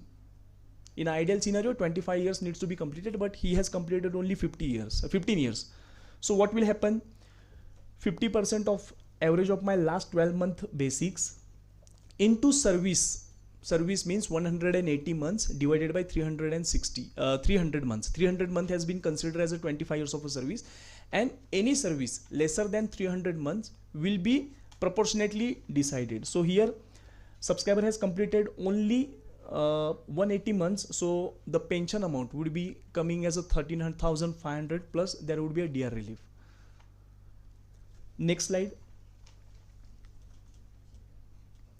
This is the scenario where subscriber has completed 10 years. Now, in order to get the UPS pension, subscriber needs to complete at least 10 years into a system. If subscriber has completed 9 years and 9 months, then he's not eligible for the UPS benefit. However, in this case, subscriber has completed 10 years and his corpus is 25 lakh rupees and the benchmark corpus is also 25 lakh rupees. So both corpus are matching. Now what will happen? 50% of his average last 12-month basic pay, which was a 45,000, and service period, that would be 120 months divided by 300, or rather we would say 2/5 of his pension he's going to get receive.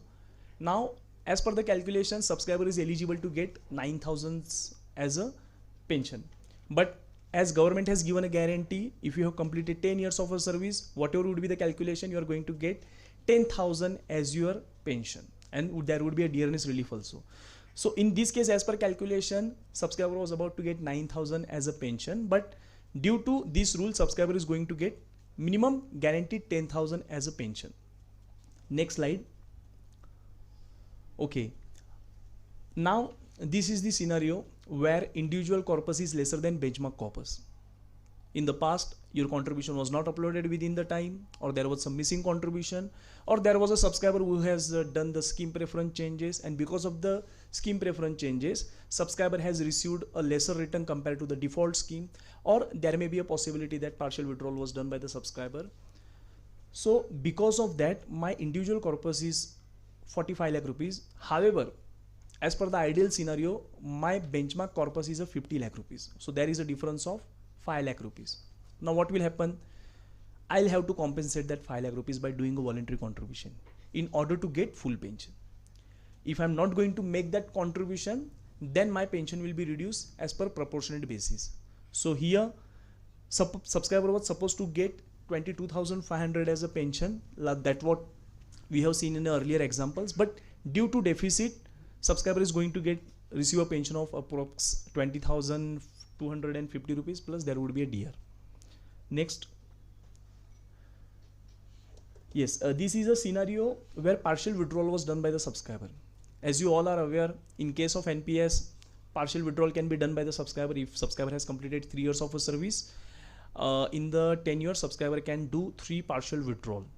So in case of partial withdrawal, subscriber would be able to withdraw only 25% of his own contribution. So similar rules are applicable for UPS also. Subscriber can withdraw from his account. It is not advisable to go and withdraw unless and until there is an emergency, and there are some certain conditions. In that conditions only, if you do require that amount, then you can withdraw. But since you have done the partial withdrawal, your corpus was reduced and now it is only 40 lakh rupees and your benchmark corpus is 50 lakh rupees. So there is a difference of 10 lakh rupees. So as I have advised earlier, you will have to compensate that gap by providing a voluntary contribution in order to get a full pension, 22,500 as per our example. But since you are not going to make that, or you are not going to pay that difference, you are going to get the lesser pension, which is near to 18,000, and there would be a dearness relief. So it is always advisable, if you have done any partial withdrawal in the past, you still do have an opportunity. Whatever amount you are deficiting, once you opt for the UPS, you will be able to see that what is your individual corpus and what is your benchmark corpus, and the difference you can pay, and accordingly you can match your individual corpus and benchmark corpus. That is a good thing about the system, is that you are going to get this information immediately after opting for the UPS. There is no need to wait till the time of retirement. So in a scenario where subscriber अगर retire हो रहा है 60 years पे और उसको तब जाके पता चल रहा है कि नहीं, मेरे इंडिविजुअल कॉर्पस और बेंचमार्क कॉर्पस में बहुत ज़्यादा डिफरेंस है. It is not like that. The day you opt for the UPS, you would be able to see the differences between your individual corpus and benchmark corpus, and accordingly you can change the scheme preferences. You can give more exposure towards equity in order to get more return compared to the default scheme. Next screen. Okay, this is the scenario where subscriber has made some additional contribution, or subscriber had changed his scheme preferences, opted for more under equity and stayed longer period under equity, and that is why he has received a better return compared to the default scheme, and that is why his corpus is increased by 5 lakh rupees. Now what will happen? As my corpus has increased by 5 lakh rupees, will I be able to get greater pension, or the similar pension which I was supposed to receive. Now in this scenario, pension amount will be fixed. It will be 50% of your basic. Now the additional revenue which you have generated, that will be given back to you at the time of superannuation or at a time of VRS if you are going to take. So the whatever extra amount you have generated will be given it to you. And as Gunit ji had stated at the morning, 60% would be exempt. That 5 lakh rupees which if you are going to get it, 60% would be exempt. And pension, you are going to get receive a full pension which you are eligible. Next slide. Okay, so this is what we have seen now. If the corpus is lesser, you will have to compensate in order to match the individual corpus with your benchmark corpus, and if you are not matching, your pension will be reduced. And if you have generated extra by beating the benchmark corpus, your individual corpus is on a higher side, you are going to get a fixed pension which is a 50% of your basic, plus there would be a DR, but the whatever extra amount you have generated, that is going to given back to your bank account. Next. Okay, these are some forms. Now I would like to inform that UPS option is made available to all the subscriber, those who have joined in your organization, and in case of new recruits, those who are joining in your organization, there would be also having an option to opt under UPS. Subscriber can go to ENPS side and they can register themselves under a UPS. Apart from that, all the departments circles, it means Department of Post circles, have enabled with a online branch generation module. And in the coming week, we are going to give this functionality of a UPS branch generation under OPGM.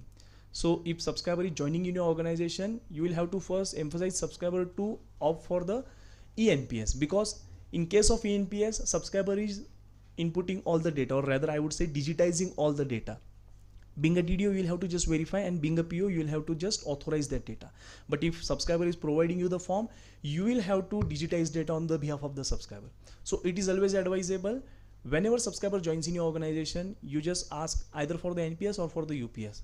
Ask that subscriber to visit our ENPS site and get themselves registered under either NPS or under a UPS. So what will happen? They are digitizing the data. Your burden will be reduced because you will not have to digitize that data.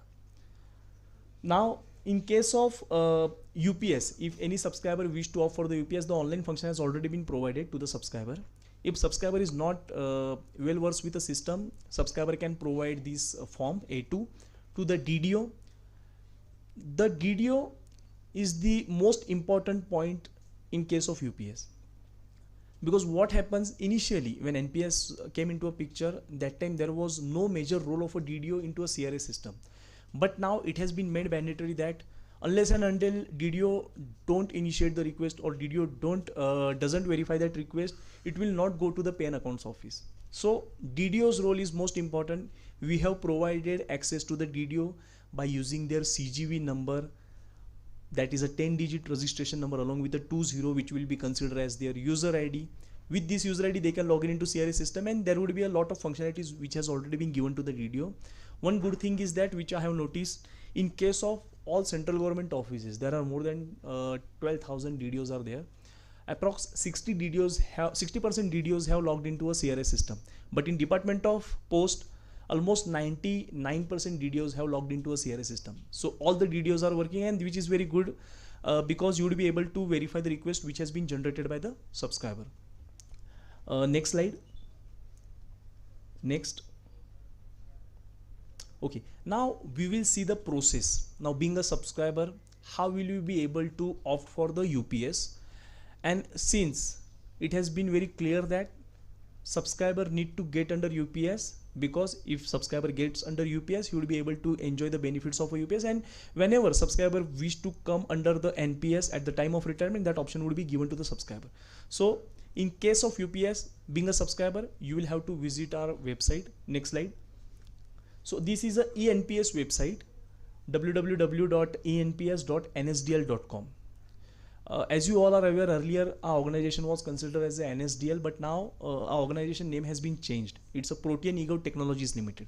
Only name has been changed. We are the central record keeping agency. We have been handling all the NPS activities, and we have provided access to all other intermediaries based on their core competencies. It means in case of subscriber, we have provided access to the subscriber also for the CRA system. In case of DDO, we have provided access to the DDO also, where they can initiate request, they can initiate withdrawal, they can download the subscriber list mapped under their office, they can view the transaction statement. Similarly, for the PO also, we have provided accesses based on their roles and responsibility to the CRA system. In case of principal account office, which is a Dak Bhavan, we have given the access to them also. They can also log in into a CRA system and they can see various report, DDO wise, PO wise report and performance of the offices. So CRA system is there, and eNPS is the website where subscriber will have to go and initiate request in order to get registered or in order to get migrate his PRAN from NPS to UPS. So there is an option which is called as a NPS to UPS migration under Unified Pension Scheme. So that option is visible. Subscriber will have to go and click onto the NPS to UPS migration. Next. Okay. Once you do go to this option, you will have to provide your PRAN number. PRAN number is a 12-digit permanent retirement account number, and subscriber will have to provide that PRAN number.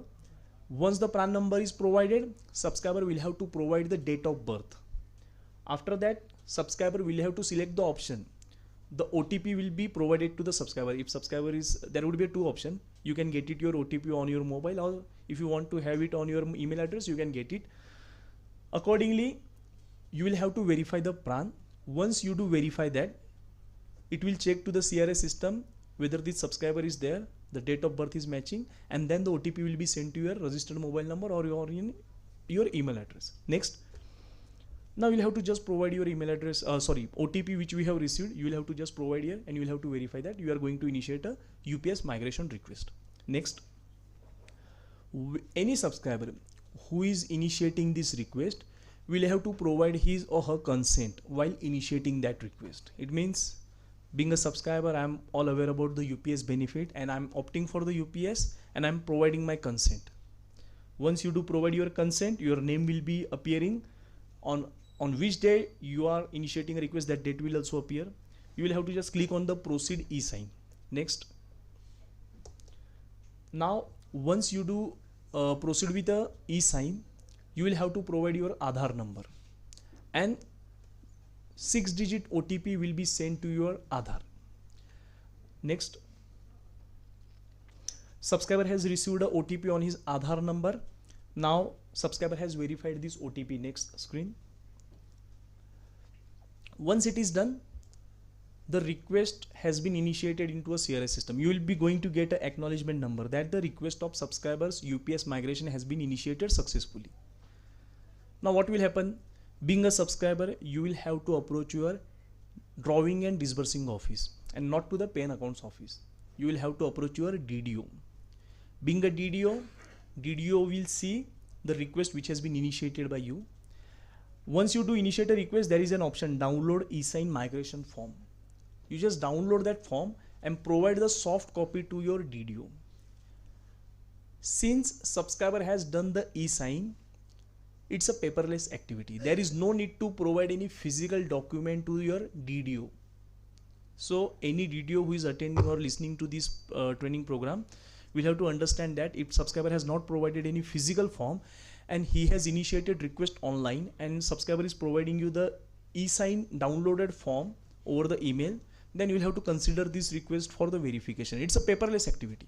So there is no compulsion of a physical document. There are some DDOs where we can see that request has been initiated by the subscriber but DDO has not yet verified it. And when we calling all these DDOs, we just came to know that DDOs are requested for the physical form. However, it is not mandatory. Since subscriber is initiating request, subscriber has done the e-sign, and since the e-sign is done, the physical document is no more required. Next slide. Now, the example which I had given, that was of a eNPS. Now, being a subscriber, if you are already logging into your CRA system, you will have to just go to cra-nsdl.com, which is our website. You will have to provide your PRAN number, password, and once you do login into CRA system, there is an option which is available in subscriber login itself.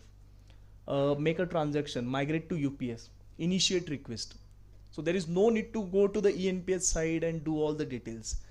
Here, your details are already pre-filled. You will have to just initiate the request and then the acknowledgement number will be generated that needs to be given to the DDO.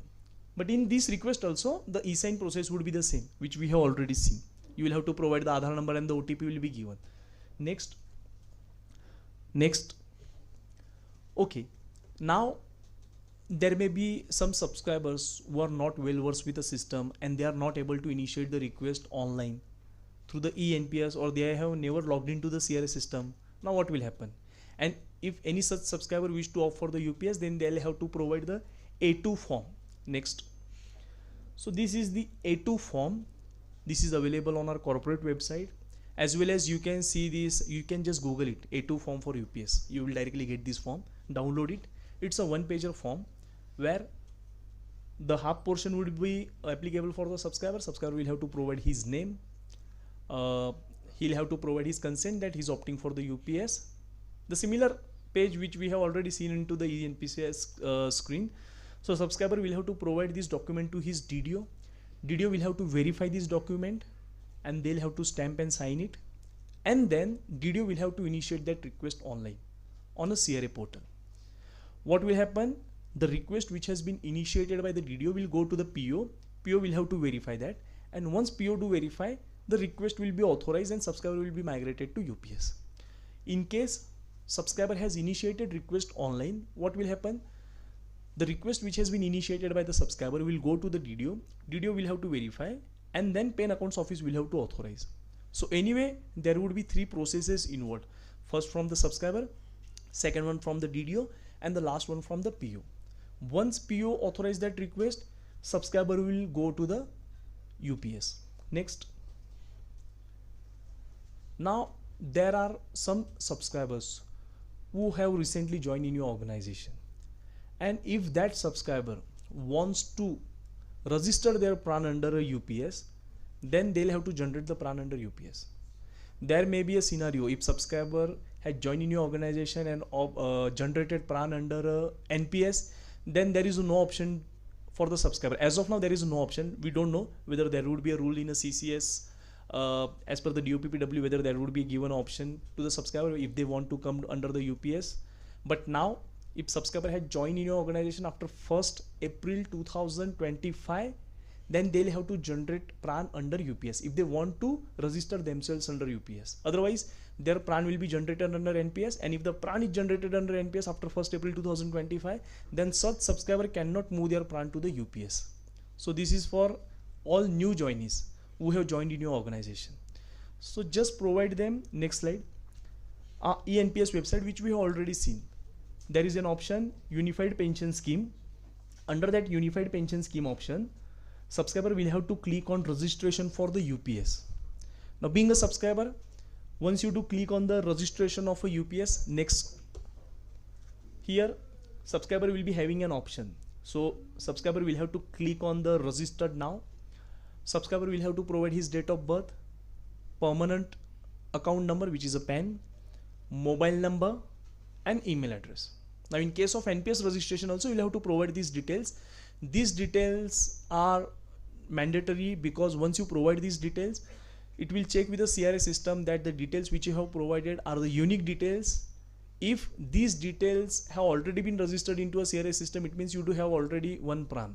So you cannot generate another PRAN. There may be instances where you have noticed that by providing this detail, you are getting message that the mobile number already exists in a CRA, email address already exists in a CRA. So that means subscriber is already having a PRAN. Maybe he has generated a long period of a time ago and he has never informed your office. So there is an intersector shifting procedure available. All of you are aware about the intersector shifting procedure, where if PRAN is a unique and portable, if subscriber had generated his PRAN under state government or any corporate or under individual capacity, the same PRAN can be shifted to the central government office. So you will have to provide these unique details, or I would say subscriber will have to provide the details, and he will have to click on the begin registration. Next screen. Now here subscriber will have to do the OTP verification by providing his mobile number. Once the OTP verification is done, the acknowledgement number will be generated. This is the 7-digit acknowledgement number. Next. Now subscriber will have to verify the details. Either subscriber can provide his photo and signature, or the details which is available on the Aadhaar will be auto fetch. If the subscriber has done the e-sign, the details which are already available on the Aadhaar, photo and signature, will be auto fetch. There is no need to do any another work of uploading photo and signature. Now subscriber would be having an option to select the investment choices under UPS. So like same wise in a NPS, you will be having an option to select different schemes under UPS. There are 4 schemes available under NPS as well as in a UPS.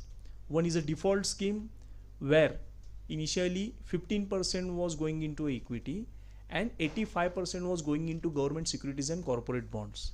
But now starting from 1st April, this equity exposure has been increased from 15 to 25%. So 25% will go into equity, and remaining 75% will go into government securities and corporate bonds. Now subscriber would be having an option whether he have to go for the default scheme. Once the subscriber click on the default scheme, the scheme preferences will be selected as per the default scheme.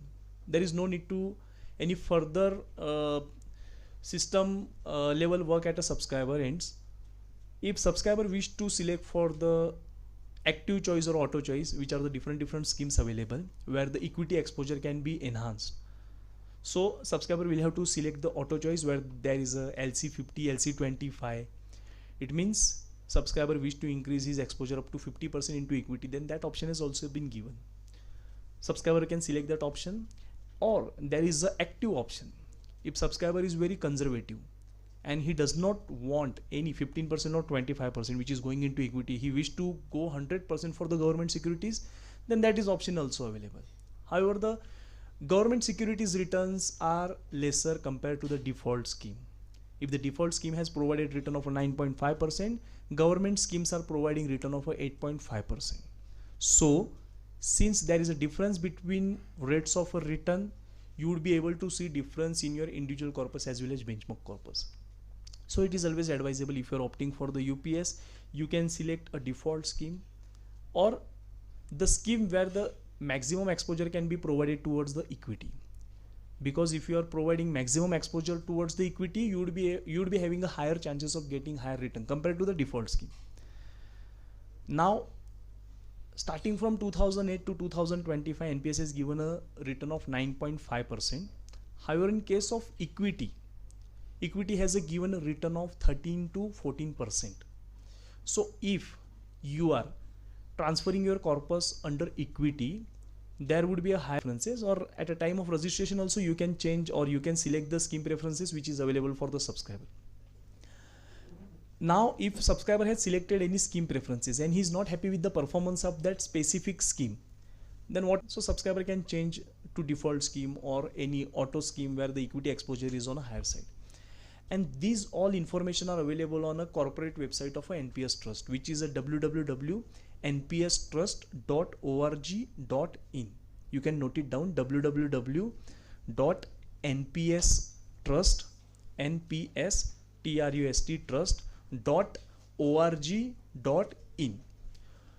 I'll also explain and I'll also show you NPS Trust website, where you can go and see the actual returns which has been given by the different schemes. Now in case of default scheme, there are only 3 PFM, SBI, LIC and UTI. But there are another pension fund managers also. You can go and see which pension fund manager has provided a better return, and accordingly you can make a decision and you can select the pension fund manager. If you are not happy with the performance of that specific pension fund manager, you can change their preferences at any point of time. So this is up to the scheme preference changes. I would suggest you go with the default scheme and then go with the next screen. Here subscriber will have to provide his bank account. The bank account, correct IFSC number. In a CRA system, bank account is a mandatory, and subscriber will have to provide his salary bank account. It is now mandatory by the PFRDA that the salary bank account needs to be registered under the NPS or a UPS. Subscriber has provided his salary bank account number, IFSC code, and once it is done, the bank account will be verified, which is called as penny drop. there is a penny drop functionality where 1 rupees will be credited to the subscriber's bank account, and it will be checked whether that bank account is a valid or not. In while the process is happening, the name which is available on the CRA and the name appearing in the bank record needs to be matched 100%. If there is any differences, then penny drop will fail.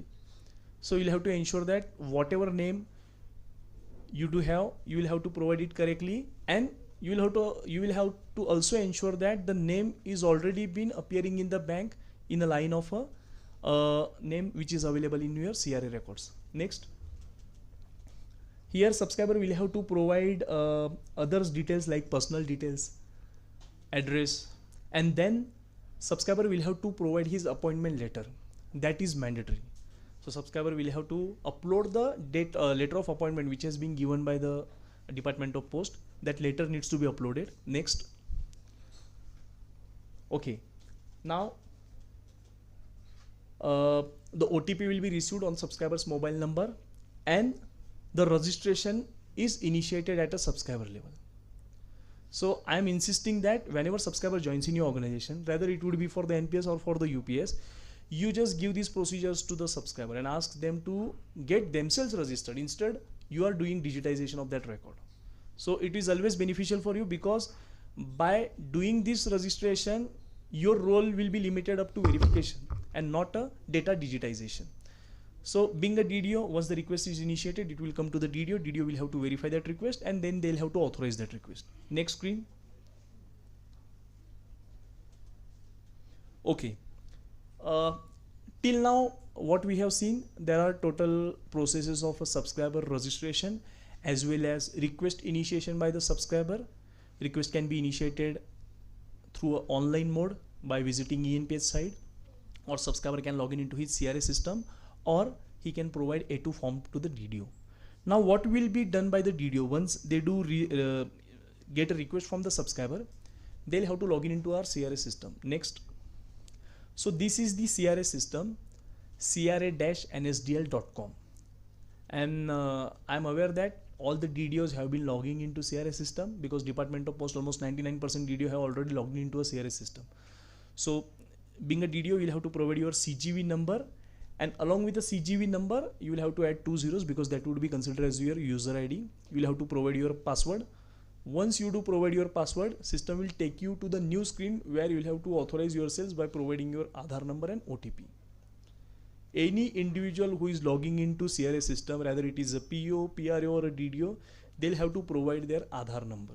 And if you are registering, or if you are logging for the first time into a CRA system, you will have to register your Aadhaar. And Aadhaar is mandatory. If you are working under some different circle where you are looking after NPS work, and you have enabled your Aadhaar to that login, and now you have been shifted being a DDO, and you are trying to log in with a new user ID and password, system will throw an error message, will show that your Aadhaar is already mapped with some another user ID. So in that scenario, you will have to inform the previous office to detect or delink your Aadhaar from their user ID or a login. Once it is done, you can provide the Aadhaar number and you can log in with a new office. So this is the system where you will have to log in. Next. Once you do log in, there is an option Unified Pension Scheme. Under that, migrate to UPS. This is the DDO screen where DDO will be seeing that option. Next. Now DDO can verify the request by clicking on the verify authorize. When DDO can verify the request, if request is initiated by the subscriber. If request is not initiated by the subscriber, then DDO will have to click on initiate. And as per the A2 form provided by the subscriber, DDO will have to initiate request on behalf of subscriber. So now we can see that DDO is clicking on the verify request. If subscriber has given you the acknowledgement number, you can directly check with the acknowledgement number, or you can provide PRAN number. If you are not aware about the PRAN and acknowledgement number, you can straight away search with a date range. Once you search with a date range, you would be able to see all the pending requests which has been initiated by the subscriber mapped under your office. Now there are 2 requests which we can see. Being a DDO, you will have to click on the action where the approve reject symbol is visible. Next. Now DDO will have to provide the employment details correctly. and this detail needs to be provided as per the service record of the subscriber. So they'll have to provide the basic date of joining, and then this detail needs to be matched with the service record. So that's why DDO will have to provide a photo of, or they'll have to upload the photo of a service book, because it would be easier for the PO to verify the records, the details which has been mentioned by the DDO and the details which is appearing on the CR or the service book record needs to be matched. So based on the photo uploaded by the DDO, they'll have to initiate the, or rather they'll have to input these details. Next screen. Once it is done, DDO will have to click on submit button. Next. Accordingly, the request will be verified at a DDO level or initiated at a DDO level. Once it is verified or initiated at a DDO level, it will go to the pay and accounts office. Next. Being a pay and accounts office, they are already aware about the system. They'll have to provide their user ID and password. Next. PO will have to click on Unified Pension Scheme, and then they'll have to click on the migrate to UPS. Next. PO can also verify the details, so they'll have to click on by providing the PRAN number or by the acknowledgement number which has been provided by the DDO, or by the date range. They can check how many requests are pending under their login. They can select that request. Next. Whatever request initiated by the subscriber and the subsequent details which has been provided by the DDO will be appearing in this screen. PO will have to verify all those details, and then only they'll have to authorize that request. If there is a differences between the details provided by the subscriber and the service records which is being provided by the DDO, there is no differences, then PO will have to reject that request. But while rejecting that request, PO will have to provide the remark why they are rejecting this request, because once the request is rejected, it will go to the subscriber. If subscriber is not knowing why this request was rejected, then he is going to initiate the similar kind of a request with the similar kind of a records. So if you are providing a remark, this request has been rejected due to so and so remark, then subscriber will be aware. Even the DDO would be also aware, and next time they will be able to initiate request with the correct details. So that is why while rejecting any request, you will have to provide the correct details. Next. So here we can see that the request has been initiated, verified. Next. PO has clicked on the proceed next, and the request had been successfully submitted into a CRS system.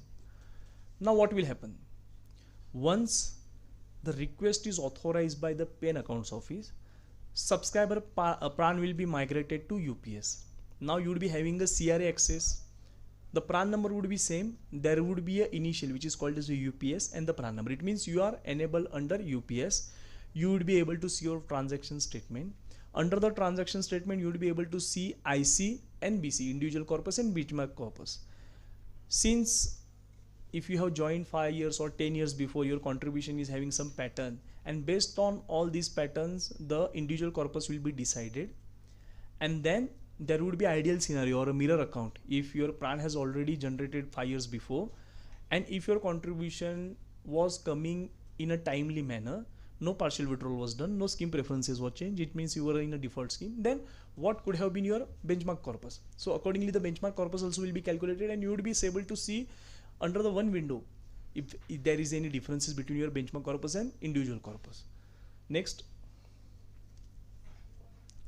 So this is from my side being a CRA, but I would like to also emphasize on the points which we have come across through NPS trust.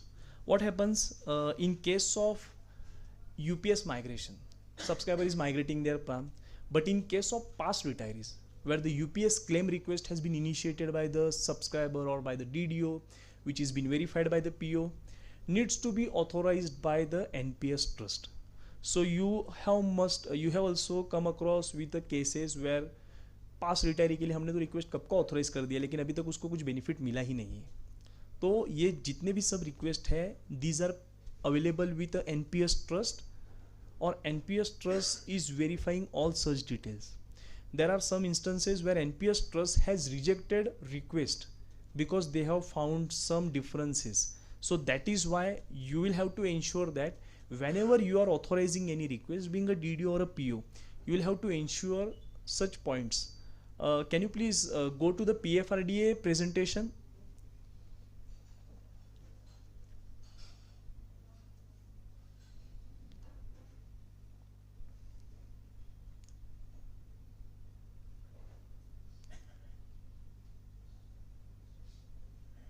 Okay, slide number backside 20, slide number 20.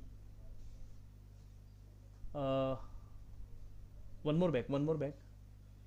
Yeah, okay. Slide number 20 only. Next. So these are the common reasons which has been provided by the NPS Trust as why they are rejecting this request, and what we will have to ensure that in order to process UPS claim, what needs to be taken into consideration. The first thing is that joint account non-compliance. Now whenever any subscriber or past retiree is opting to have a UPS claim benefit, they'll have to provide a joint bank account with their spouse. So that is mandatory. If subscriber is not providing that account, the request is going to get rejected. Another thing is that dearness allowance issues. DA entered as a percentage instead of amount. So you'll have to enter DA as an amount and not is as a percentage. This presentation will be given to you, so there is no need to take any photos because the presentation will be already given to the DOP and they will be sharing it to you. KYC document errors. The KYC document address mismatch between KYC and form B2. So the subscriber which has already mentioned the address details into B2 form is not matching with the KYC details. Employment details inadequate. So you will have to ensure that the employment details are as per the service record. And if there are any changes, you will have to inform your respective head or the Department of Post Dak Bhavan for any changes. Because what happens once the subscriber is retires and once the withdrawal is processed into CRA system, the PRANs become deactivated because 60% corpus has been given to the subscriber, 40% is given to the annuity service provider, and the PRAN is deactivated. And now if you are come across with the information that there is a changes in a name, because at the time of initiating request of subscriber's claim, you are getting error message that the name appearing on the Aadhaar side or the Aadhaar and the name appearing in a CRA is different. There may be a chances where the date of joining was incorrectly mentioned here under the CRA, and now as per the service record the date of joining is different. So what will happen in these cases? In order to change any details, if the PRAN is deactivated, being a DDO or a PO, they cannot change these details directly into a CRA system because the PRAN is already been deactivated. Now in order to change these details, you will have to approach your principal account office, Dak Bhavan, and you will have to provide a letter to them that this subscriber's PRAN is already been deactivated and these are the details which needs to be changed. So based on your letter, PRO will verify the details and they'll issue a covering letter to a CRA. Being a CRA, we'll also verify it, and then we will provide that request to NPS Trust for their verification. NPS Trust will go through that request and they'll give a confirmation. If they found it's a genuine request, they'll provide us the confirmation that though the withdrawal has been processed, you just activate that PRAN, change the details, and once the details are changed, deactivate the PRAN so that subscriber or the claimant can able to initiate UPS claim request. So this is the most important thing. Next slide. Okay, service date discrepancy. That is what I have just told you. There may be a chances that the service date or the dates appearing into a CRA system, there may be a differences, and that is why office is not able to initiate a request, and now they are initiating request with the incorrect details. That is why NPS Trust is rejecting those requests. Bank account mismatch, unclear or incomplete document upload. So there may be a chances that blur or the merge photo, joint photo was uploaded, signature was not legal. It means illegible specimen signature was provided, incomplete KYC, only partial form B2 uploaded. It means the form was not fully filled and somehow it was uploaded. So these all reasons needs to be taken into consideration while initiating request under UPS. Moving to the next slide. Okay, this is the this has already been covered, but I'm also emphasizing on what are the basic differences between NPS and UPS. Now most of the subscribers are thinking that if I stay in a NPS, I would be able to get 60% as a lump sum. But in case of UPS also, you would be having an option. You can withdraw 60% of your lump sum corpus. So there may be some scenario where subscriber can claim that I'm getting 10 and 14% contribution. So my corpus would be also greater compared to the UPS, because in a UPS it's only 10 and 10%. 8.5% is there, but it directly going into the pool corpus. But now here we'll have to ensure that there is a lump sum payment, which is not there in a NPS. So starting by 1 and 1 difference, NPS was made mandatory after 1st January 2004. However, UPS came into picture from 1st April 2025. It is up to employee. Initially, the choice was given to the subscriber till the 30th June 2025. Later on, the period was extended to 30th September 2025. So you will be also having a 1 month where, based on today's presentation, you can make a decision. I would say you go for the UPS, because if you don't go for the UPS, you will remain forever in an NPS.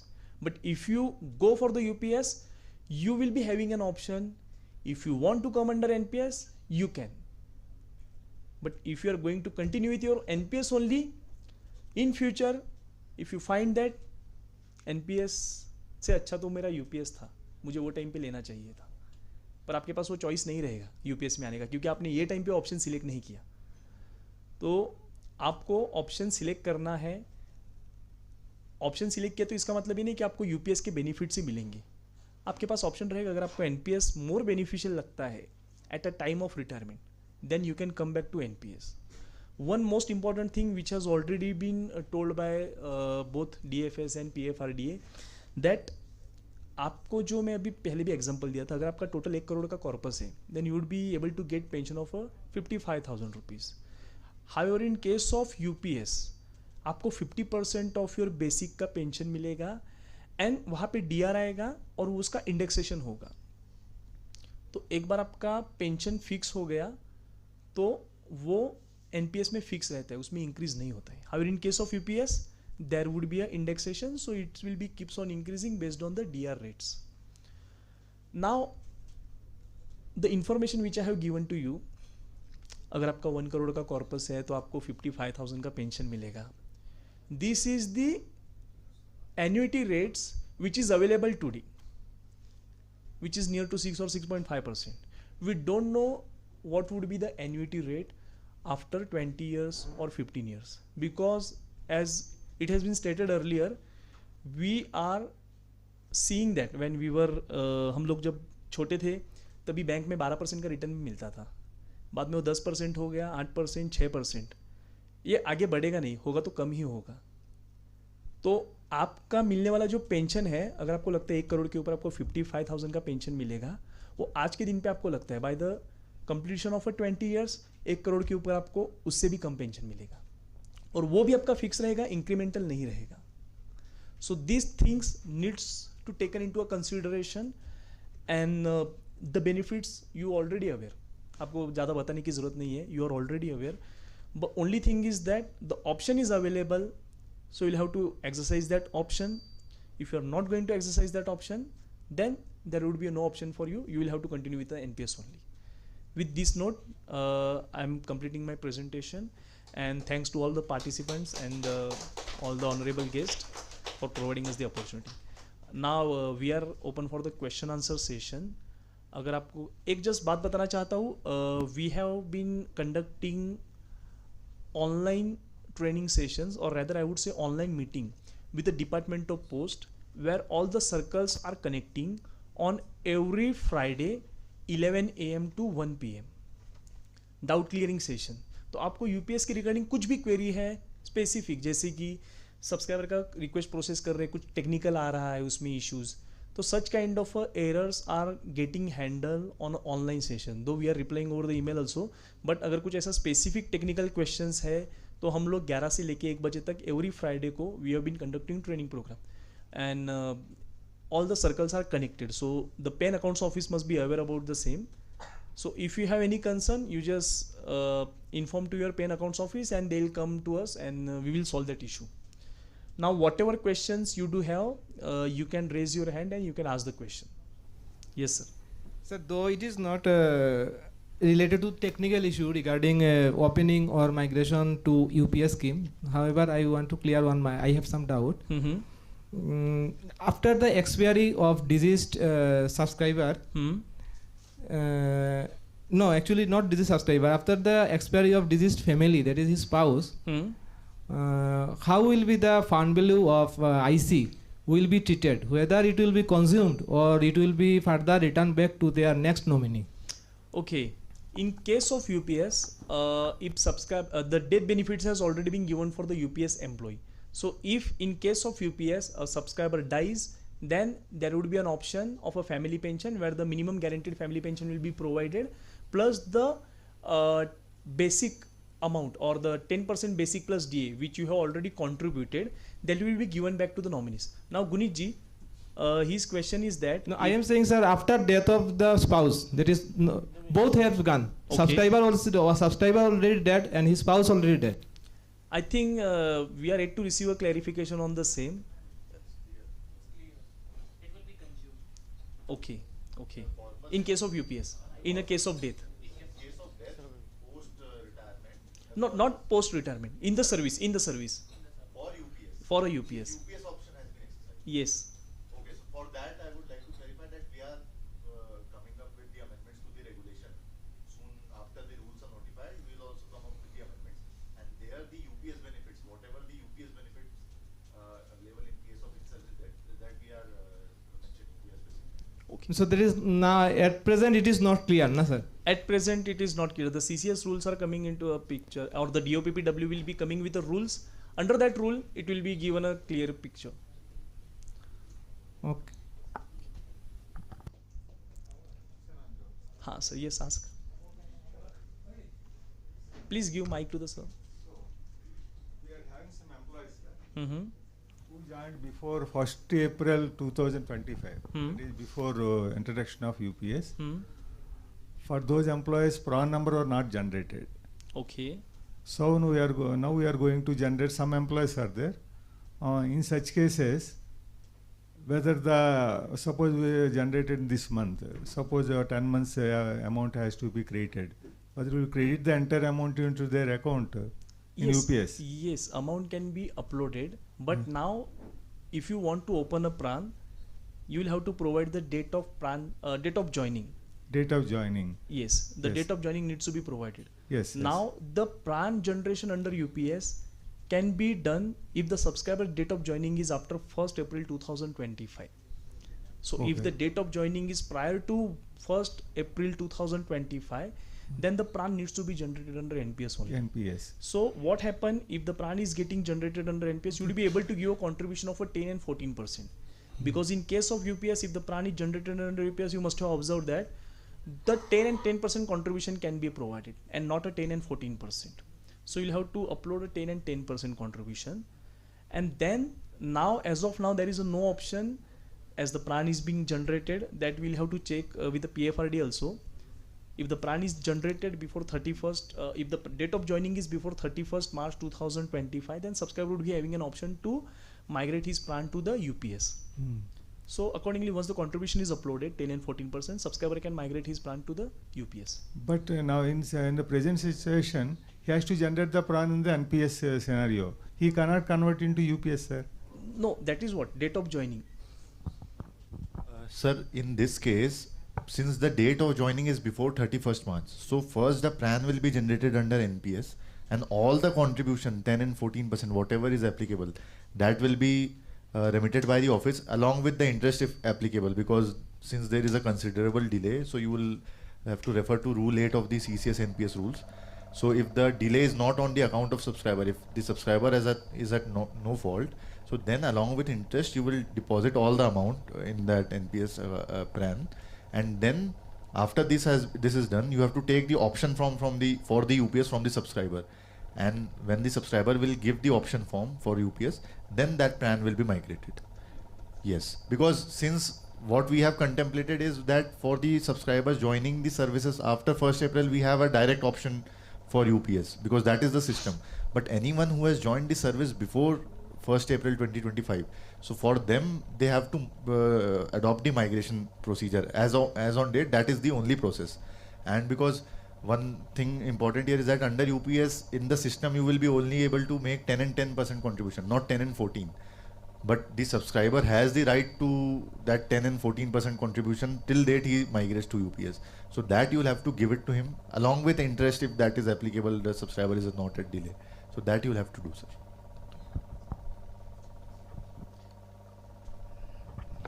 Hello, sir.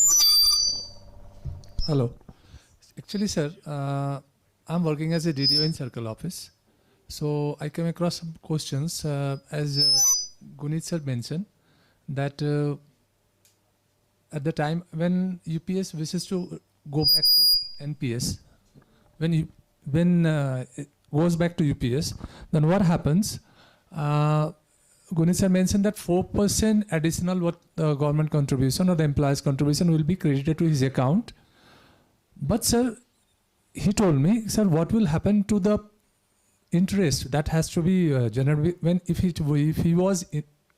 he has continued in NPS, then 4% additional 4% would have earned some interest or some dividend on that. Then what will happen to that amount? That's what he wanted. You mean to say that if his subscriber is going to get migrated under UPS, he is going to get only 10 and 10%, and the 4% will not be given to the subscriber. In fact, there would be additional 4.5%. It means 8.5% will go to the pool corpus that will be invested as per the default scheme. It means SBI, LIC and UTI. And under the default scheme, 25% corpus will be invested under equity and 75% corpus will be invested under government securities. So this is how government securities and corporate bonds. So this is how the investment will be made.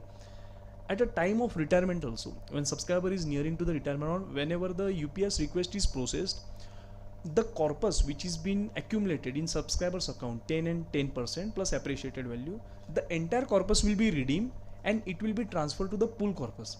Pool corpus is a single account which is being created by the regulator, and this account will be having all 8.5% contribution of all the subscribers who have migrated under UPS. This will be kept there and it will be invested as per the default scheme, as well as whenever subscriber retires, his total corpus, it means individual corpus, subscribers, government corpus, government contribution and the appreciated value, that will be also transferred to the pool corpus. So the pool corpus is just one kind of a guarantee which is given by the government of India to the subscriber that the amount will be given back to you based on the 50% of your pension, 50% of your basic will be considered as a assured payment. This will be taken from this pool corpus.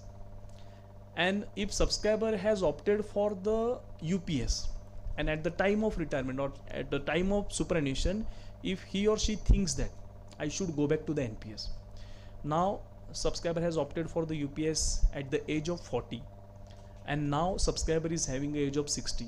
So for last 20 years, whatever 4% contribution was applicable under the NPS, that will be given back to the subscriber corpus and there would be given as per the default scheme. So the 4%, for example, अगर किसी subscriber का 10,000 रुपया आज contribute हो रहा है, government का 14,000 आ रहा है, अगर subscriber opts for the UPS, then what will happen? Only 20,000 contribution will come into a picture. And now if subscriber is opting for the NPS again at the time of retirement, so the 4,000 का जो gap है, that will be given along with the appreciation as per the default scheme, and that will be credited to the corpus of a subscriber, and then NPS के जो rules है वो subscriber को लागू हो जाएंगे. मतलब 60% lump sum he can withdraw. I think Gunit wants to add something. One thing to add, that this difference 4% that you don't have to credit it, means that nodal officers don't have to do it. This will be done from the pool corpus. So this we are building a system for this. So this will be done automatically once he opts for the switch. So because there may come a question that who will give this 4%. So that 4% and the growth will come from the pool corpus.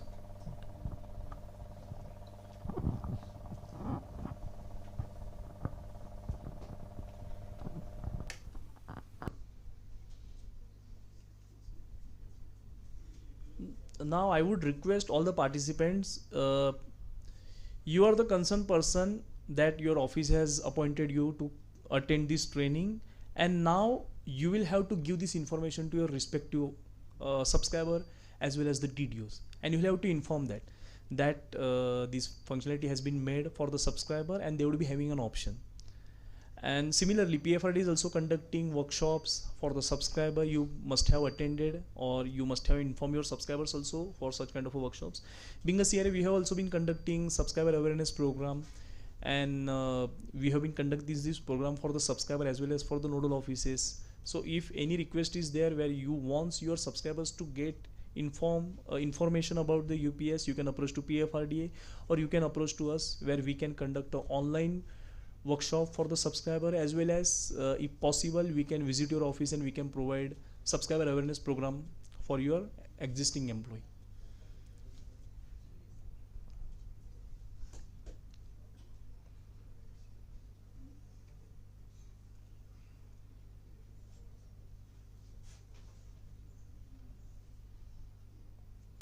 I hope we are able to clear all your doubts today. If you have any doubt, any clarification required, you can still raise your hand and you can ask the question, or else we'll provide our email addresses to you. You can write us over the email. Can you please open the Word file over in a PC?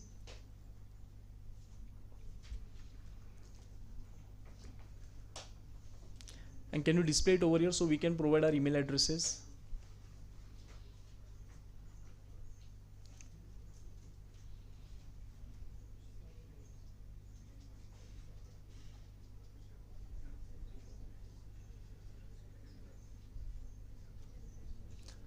Just display a Word file or a text file.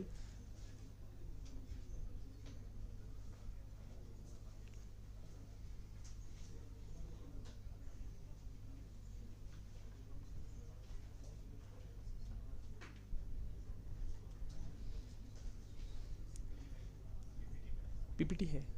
Okay, no problem. We will share with the Department of Post, and they'll circulate to the DDOs and the POs.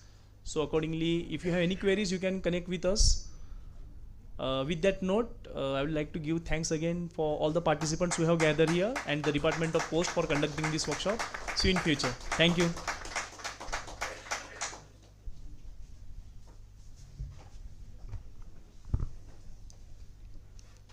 Thank you, sir, for the very insightful presentation. And the workshop, the session was very interactive, and thank you to the participants. Yes, sir. Yes, we got, and first of all, we will do the price distribution, then by the board of price distribution. That seven moment has to begin. Okay, that We have the mementos. Yeah, mementos. Okay. For those who have come from Directorate and PFRD and CRA and DP, sir. Okay.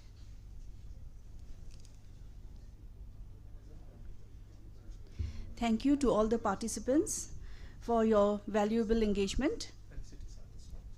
Yes, sir? Felicitation will be done right now. For the mementos, no? Mementos, yes. Token of love. Yes. As a token of gratitude, we would like to present mementos to our distinguished guest. May I request the mementos to be presented?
Thank you, sir. We have come to the end of the program today. And to formally conclude, may I invite Shri KVLN Murthy, DPS Headquarter, Northeast Circle, to deliver the valediction and closing remarks for the workshop.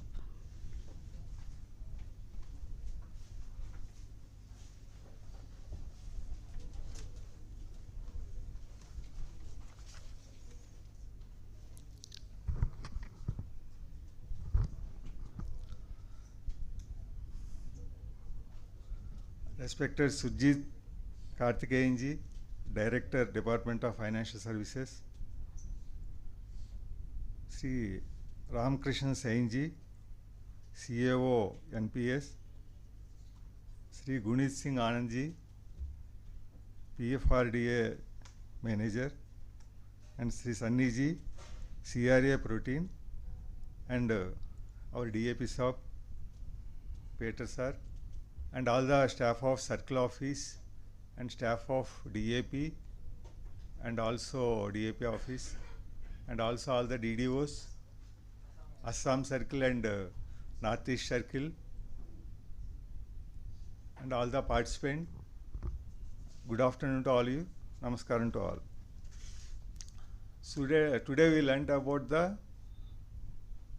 what is the benefits under UPS and what are the benefits for NPS also. There is a great opportunity to all of us to convert into UPS, because one time they are having one lifetime opportunity at the time of retirement, 1 year before, or voluntary retirement, whatever it may be. Everybody is having option to convert into NPS. So this is an opportunity for all of us. We are the service oriented department. Basically, Department of Post is service oriented. We are doing the service to all the customers regarding all the schemes provided by the Government of India. But internal customers, our own staff, we have to give the service to our staff also. Why they came from the Department of Finance, PFRDA, everybody came from Delhi, and why it is being explained to us? Because of awareness we have to create, we have to give service to the last customer of the government. That is their plan. Otherwise they don't come, just they pass the information, they will conduct on VC in the online, they will pass on the this one and everything. So it is our responsibility to inform each and every employee of the department. So all the DDOs, I request you, please take a list of all the employees under NPS or newly joined employees. Please have a meeting with all of them. Explain the features. What are the benefits available under UPS? There is a huge benefit of converting at any point of time during the retirement. So initially they don't know what is the department, what is and everything. Newly joined employees, or even the 5 years service employees also, they don't know anything. Because at the time of 50 years, 55 years, they will have some knowledge at that point of time. Then they can think about what it can be benefited or not. So their option is there for them. So better to convert all to them into UPS. So have a meeting with all of them, because you are the important person. DDO is the important person. Postmasters or APM accounts are having more powers in their area, but they don't know what the powers they are having. But they have to call all the employees and explain in detail about that scheme. Moreover, some employees are not having PRON numbers. What we observed. So please, all the employees should generate PRON number, and they have to submit the information to DAP office. That also, it is a beneficial for them. If you are generating PRON number, we have to give the interest to them. Our own employees, not outsiders. Our own employees, we have to give some service to them.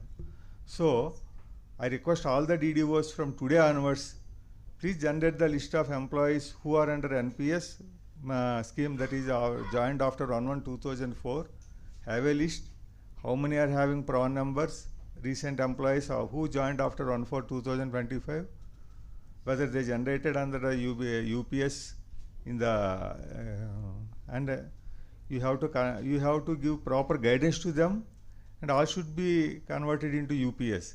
This is our, because all the, we learnt from morning to afternoon, that is the mantra for entire thing. Is there, suppose anybody expect any employees, same benefit available in NPS also, same is applicable in UPS also. They will get old old pension scheme. So there is nothing is there. Even though they are converting, they want to reconvert into NPS, all the benefits accrued in the NPS, they will get into that. So from today onwards, this is the only 30th September, only last date. Don't go up to 30th September. Please finish all the activities by 20th September. Because the last 10 minutes, 10 days, we have some question, we should have question time. Na? So we have to use that question. So I request all of the DDOs, please submit on a weekly basis or 3 days once to the DAP office. How many are there? How many are opted this one? Whether you have given awareness all the employees or not.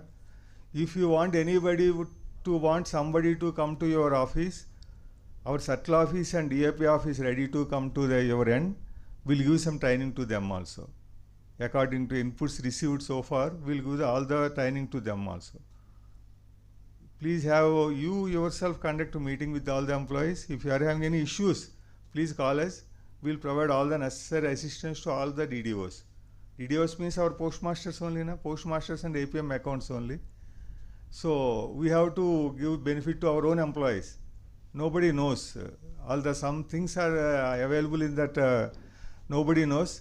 We have to take a decision appropriate time. Appropriate decision is to be taken, for which we are being paid for that. So I request all the DDOs to do like that.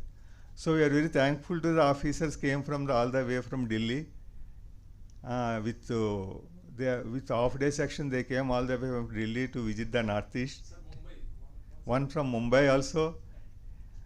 Because to create some awareness and to create knowledge, to improve our skills and everything, they came from all the way. But he is a director in Ministry of Finance. Is there any is it mandatory to come all the way from there to here? Not necessary from all of the officers. So Government of India is that much interested to give the awareness all the employees to know about the UPS scheme. So please convert into UPS, because they are having option also to switch over to NPS and make the event as a successful event. At the end of the 30th September, we should have all the employees should be get benefited. That is our conclusion. Thank you very much to all of you. Thank you very much for the organization and everything. Thank you very much.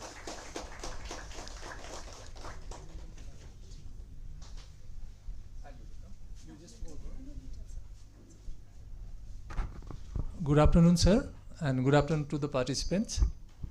Actually, we'll be breaking for the lunch right now, but there is another program from the DDOs based on the some income. We are facing, as a DDO, we have been facing some problem while filing the TDS on income tax. So in post-lunch session, there will be some person from IT department, and they will be highlighting us the problems which we are facing, and the solution they are supposed to we are to get from that. And in addition to that, as we came across, as our DPSR mentioned, that there is some PRAN pending in our circle. So just to pull out that pending, there will be another session on NPS on PRAN generation after that, after income tax. So please be with us a little bit more. After lunch, we will be joining for the second session. Thank you, sir. Sir. Yes, sir. Yeah, DDO for all Assam and as well as any circle, because this is a pan-India problem, and we are fortunate to have both of them together. Thank you all.